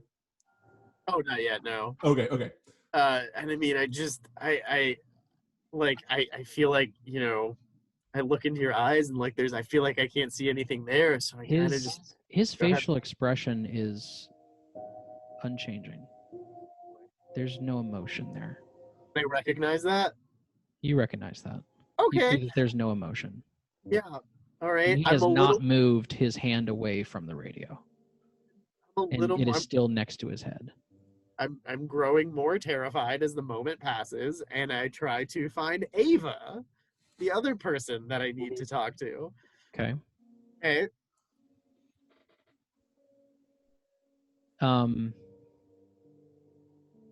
As you move away from Ava, Scott's hand doesn't move. It's just outstretched like he's still talking to you. So you go over to Ava. What do you say? Ava, something's wrong with Scott. Something's wrong with this entire situation. We need to get back into the car and leave right now. We need to find somewhere else to go. This place is. How do you get Ava's attention? I get right in front of her. I run to them and I get right in front of her. Okay.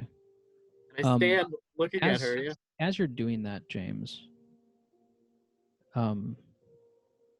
as you walk towards Ava, you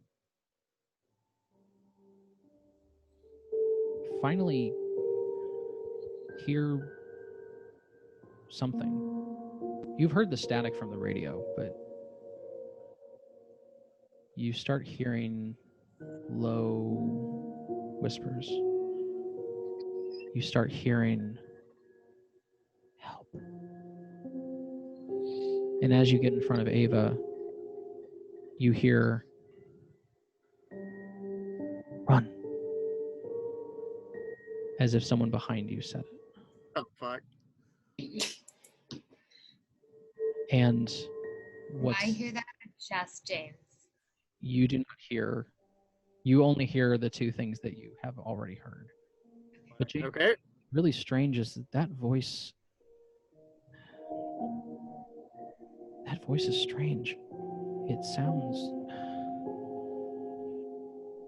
I'm sorry. James, what's wrong? Frozen. In the moment. Is that a voice that I recognize? It's Scott's voice. Oh, it's Scott's voice I hear now. But you hear Scott's voice at first. It says I'm sorry like you just did. But then you hear it slowly shift to another voice that you faintly heard before.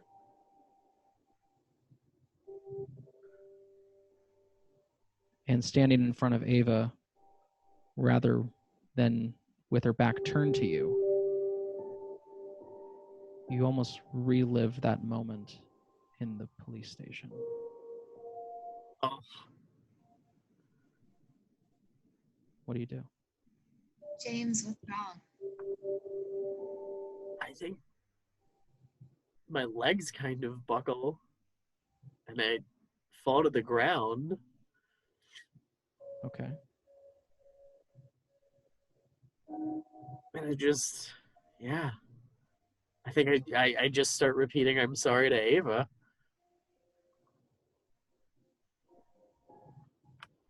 Margot, what are you doing?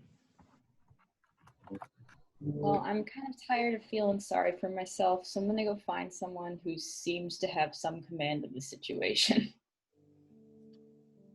So you walk out, and you don't see anyone that seems to be not at their wits' end.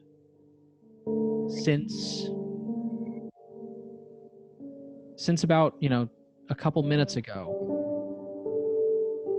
you were seeing people, fairly not chipper, but talkative.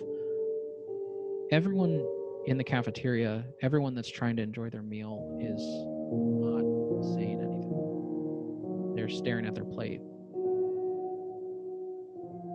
not saying anything, not really moving.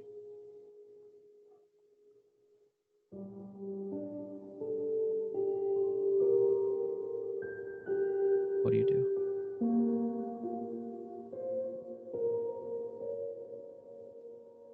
I'm still carrying a gun, right? You are. And I go outside. Okay. My AR-15 strapped across my back. You see the same thing, the general over on the left, staring into the arch. This is just after you see James fall to the ground on his knees, Scott unmoving, and Ava trying to figure out what's going on. What do you do?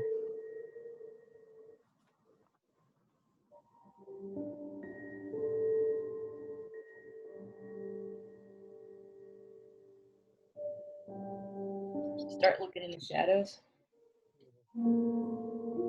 Okay. Do you do anything?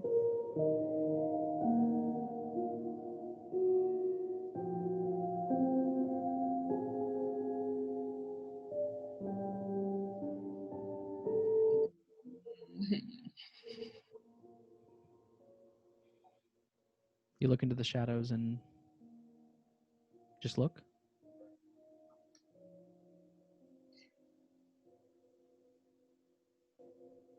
I'd probably yell something like, "Why have you done this?"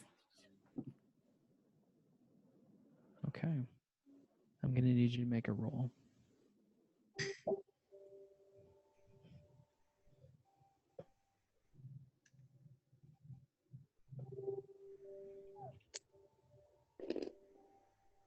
Okay. You Hey. succeed. You scream into the shadows against this building. And I actually need to do this. Oh, I got it. Okay. So I can narrate it. You scream into the shadows, the darkest part that you can find.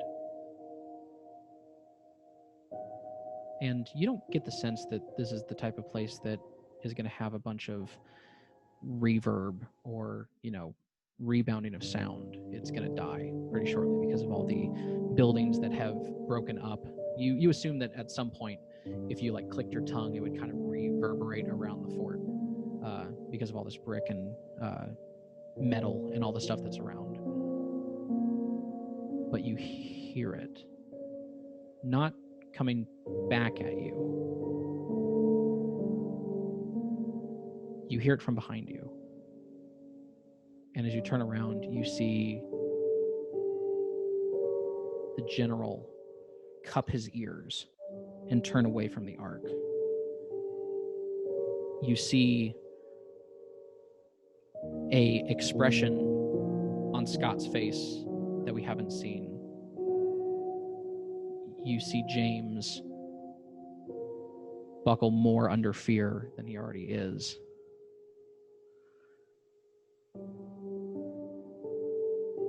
All of you, except for Ava, in your ears, hears what Margot shouted. Ava hears it just from the shout. And the general uncups his ears, looks up, and yells, "They're here." And almost like a pack, you see rising up from this arch darker shadows than you've seen.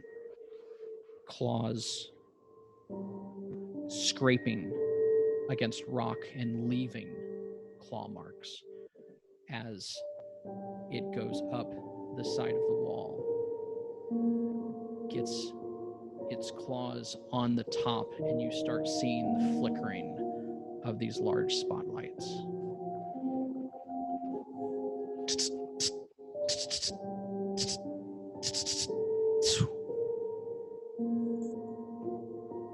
As one by one, the spotlights start to go out.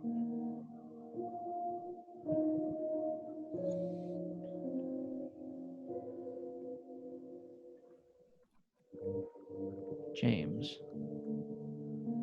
what would you like to do when you hear Margot shout? So I've buckled more under fear, is that correct? Yes, Okay. because you're hearing all of this for the first time and all of it at once.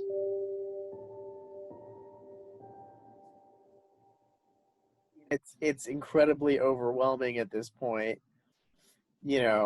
I let me know if this is too dark. I'm kind of curious if this is a little too dark, because I'm gonna go there. Maybe not too dark. Okay, I won't go that dark then. Never mind. I just, yeah, I'm paralyzed in fear. I have to, I get up.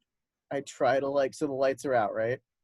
The lights are starting one by one go out as you're looking at them. I mean,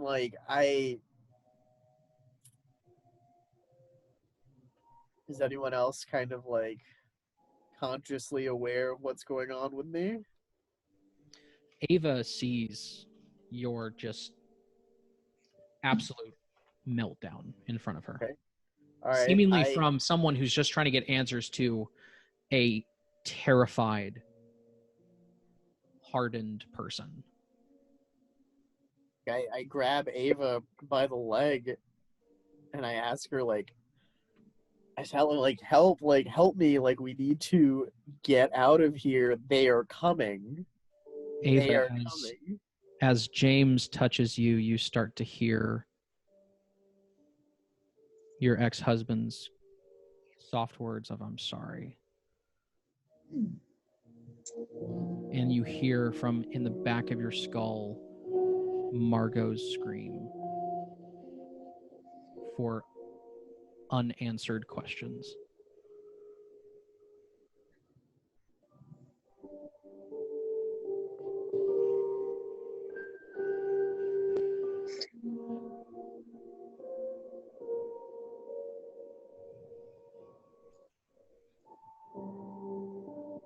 Margot, the scream that you yell into the shadow begins to almost take shape as shadows start coming towards you, crawling on the ground. What do you do?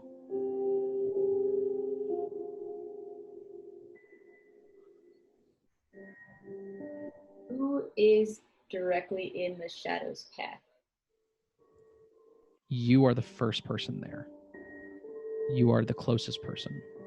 The only person that's closer is the general, who is just now telling people and starting to back away from these shadows.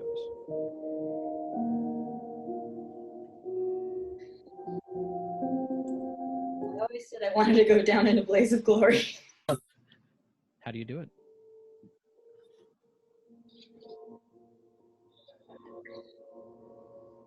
I feel like a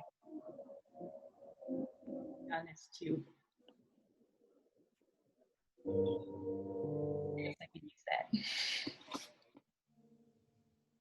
What'd you say? Oh, because we've established that the guns kill them. We haven't established that. Absolutely. Would you like to shoot at the shadows?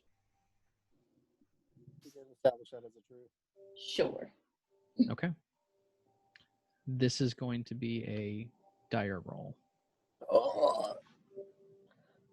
And just so everyone knows, when you do a dire roll and there are other people around, if you fail a dire roll and you have burned through all of your traits in your moment, you can embrace the brink and re-roll all of your dice to try to get a success.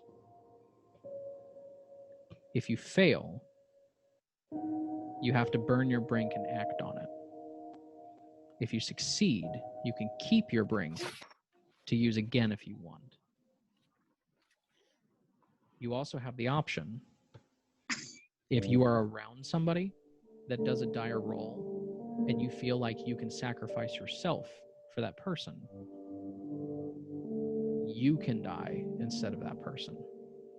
And you give them your hope die if you have it. Does everyone understand what I just said? Generally? Kind of, yeah. I think I Somewhat. still have all of my stuff. Okay. Yeah.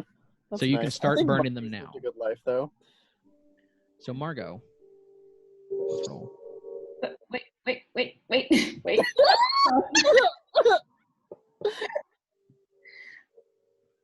Is the police car still parked up front or in the compound? Yes. I get in that. Okay, you're going to run to get into that. Okay. This is a dire roll. Okay.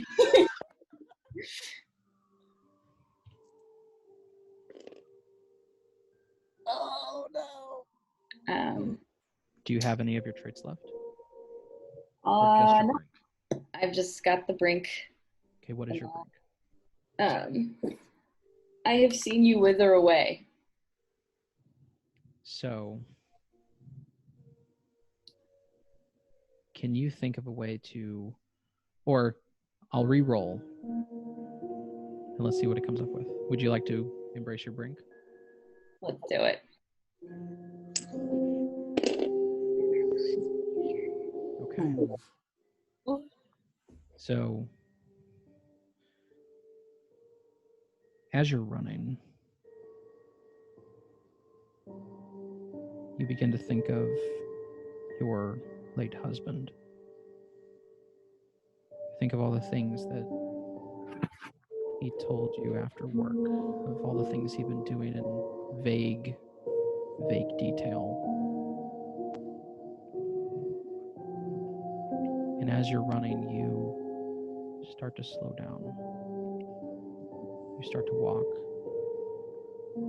As you pass Scott, you look at him, and you can almost swear that you hear your husband's voice coming from the radio. You slow down. You slow down. And you stop, staring at the radio. And in a flash of shadow, everyone sees Margot fall to the ground, unmoving.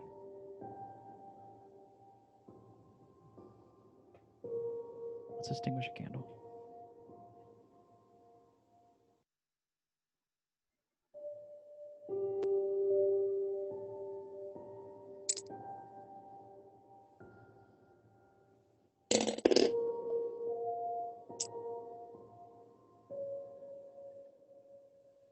A little dark.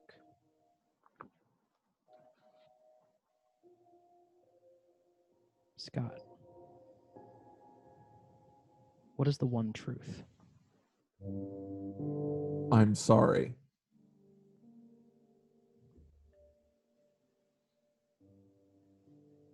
And the rest of us are alive.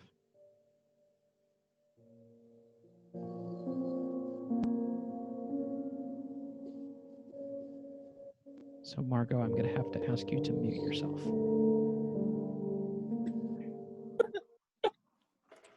Oh. Oh no! Scott, you see Margot slow down to a crawl and stare at the thing that is the only tether to the world that you currently have, your radio. The shadows begin to get closer to you.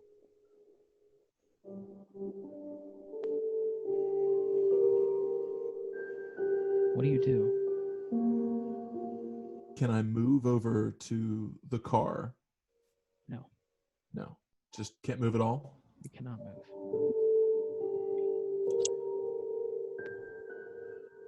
And it's coming towards me? It is coming towards you. I'll get back on the radio and say I'm sorry.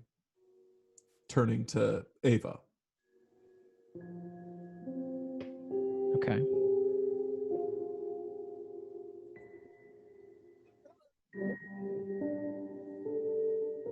You ready to roll? Okay. Okay. Would you like to burn anything? Can I indulge myself in one last cigarette because I quit years ago? And re-roll? You feel, yeah. I'll let you attempt to do that. Okay.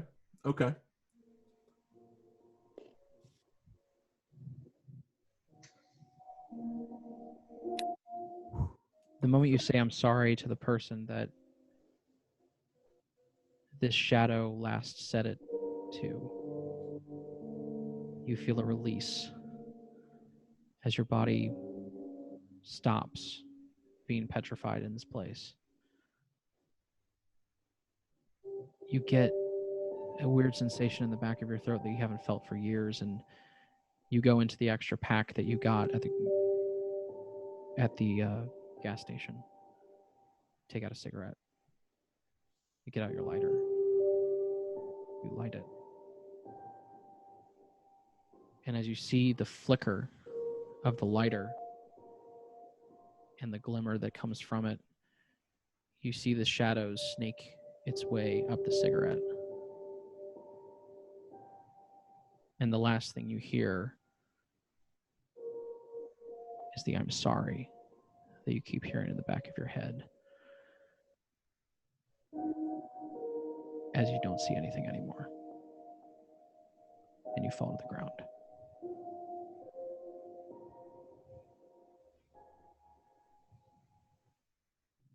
Jeff, I'm going to need you to mute yourself.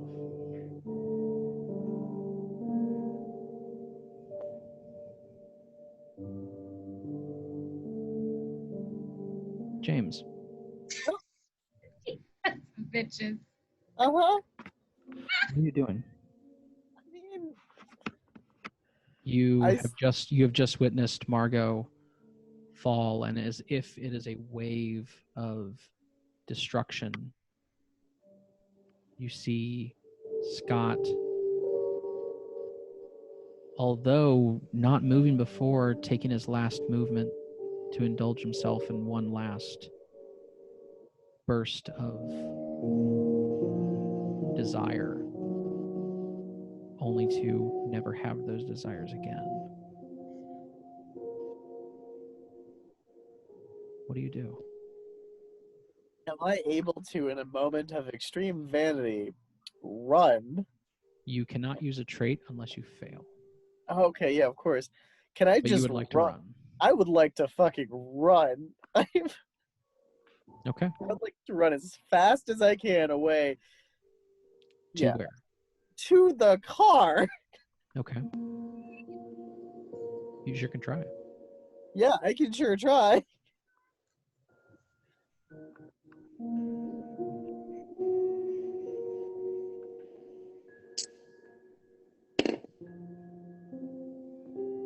Oh, Now, would you like to burn a trait? yeah, I'd like to burn my one, which is like my Vanity? my vice vanity vein. Yeah, And how do you use vanity to assist you in this situation? I want to save myself and nobody else. Okay. Sorry, Ava.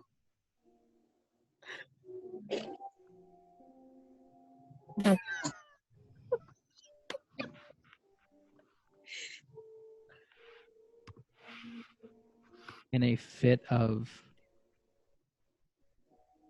terror, as you see your friends fall, you look at Ava one last time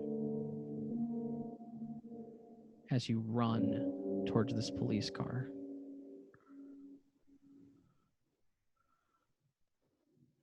I'd like you to describe what happens. Oh, okay. As I'm running towards the police car, the lights stop kind of shining in my direction, right, one by one. They kind of just as I kind of like they kind of as I run, they like kind of one by one go out behind me. Except as I try to run faster, it starts to catch up with me. And then eventually these shadow creatures catch up with me and they lift me up into the air. They lift me up into the air. They crunch me and then drop me onto the ground.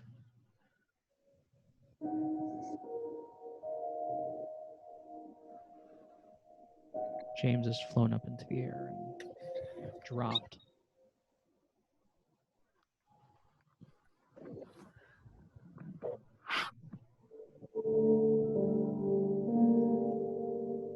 And sees nothing else but the ground rushing towards him. Neil, I need you to mute your microphone.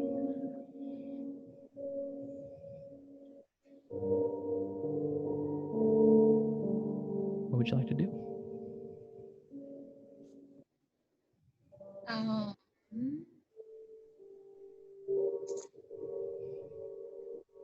So the purest light that I know is the soul, but it has to be freely given. So I take my gun And I think of my son, and I think of my ex-husband. And Just I so you roll know, the dice. you cannot take your own life. So how about this? I might have a good one you'll like. All right.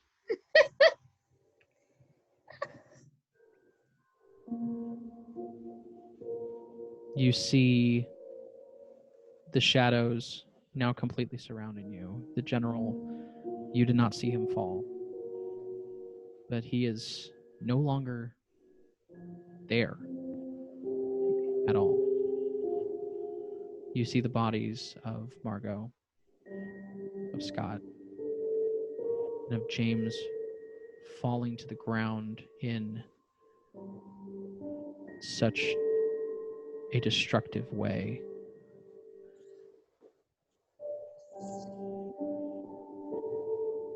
The captain turns his back to you, begins firing into this crowd of shadow, only to be thrown 20 yards in the opposite direction and hurled into the car, smashing the door and no longer breathing. And as the shadows around you and this new voice in the back of your head saying, I'm sorry. I'm sorry. It doesn't sound like it's in the back of your head. It sounds like it's all around you. And one shadow slowly creeps towards you, like you saw on the wall at the police station. Claws gripping at the grass in the courtyard. And instead of hearing it all around you, you start hearing it from this one shadow.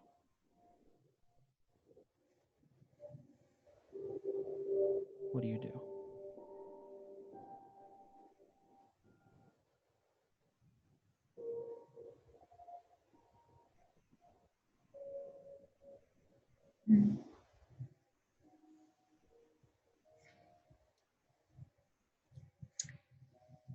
I say unforgiven and I shoot it. Okay. You have one die.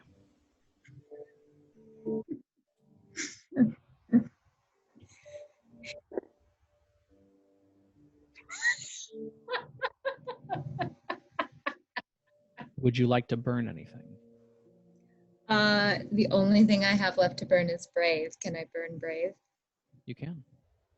I'll burn brave. How do you incorporate brave?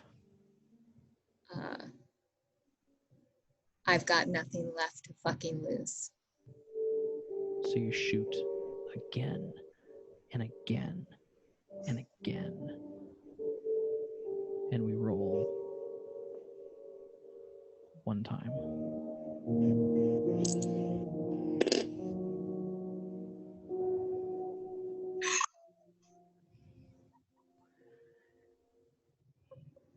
You shoot, and as the bullets hit the ground, different parts of metal and brick being under and around the grass in the courtyard, you see the sparks shoot up from the grass as the bullets explode on the ground. And as that light is protruding from these bullet fires, the shadow rescinds, but still is circling you. But the I'm sorry is no longer there. And all you can hear, run. Help. Run. What do you do? You should fade to black. I mean, I run. Okay.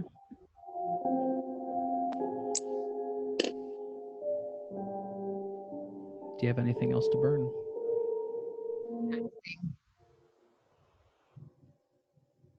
Okay. I got the one I wanted to get. I'm fine with it. I'd like you to describe what happens when you begin to run. I start to run to the car, knowing that I will not make it. And as the shadows get closer, it's almost like a stinging, like a jellyfish. And as I reach for the door handle, I'm so close. I'm so close. And I hear, "I'll always love you." And then it fades to black. I'll need you to mute your microphone.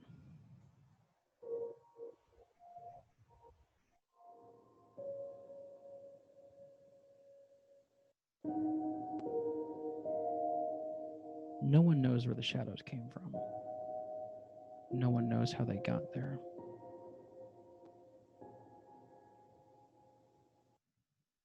But years later, when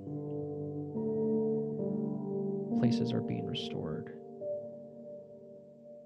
some people are found.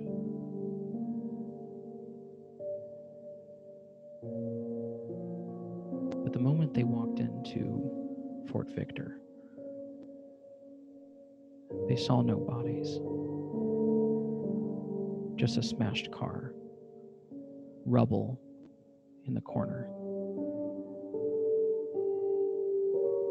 an archway that no longer has those shadows. But sitting in the center right next to the well, only a few yards away from the door that once was cover from them, sits a bricked radio. Somehow broken, but still just static. Scott, can you unmute your microphone and play your recording? Test, test. Yep. Hey there, party people. It's the Kraken with WQRX Radio, giving you the waves of Coolsville. You stay strong out there, and see you soon. Margot, can you unmute your microphone and play your recording?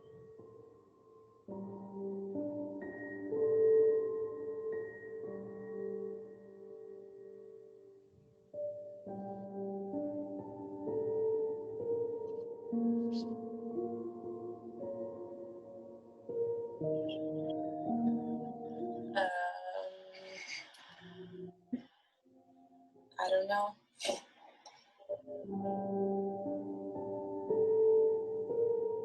I guess there's nobody really to receive this. But if you do, whoever you are, this is it.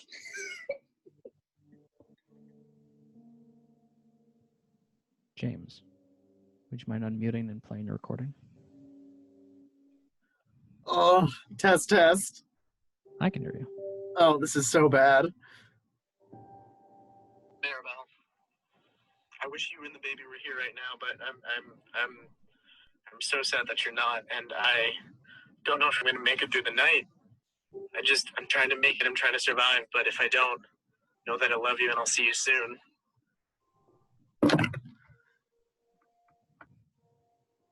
Ava, can you play a recording? Unmute your microphone. Scott, I love you and I love Liam so very much. And I'm really, really sorry that the last couple of years have been so hard. if I get to you, it's going to be a new start. I love you.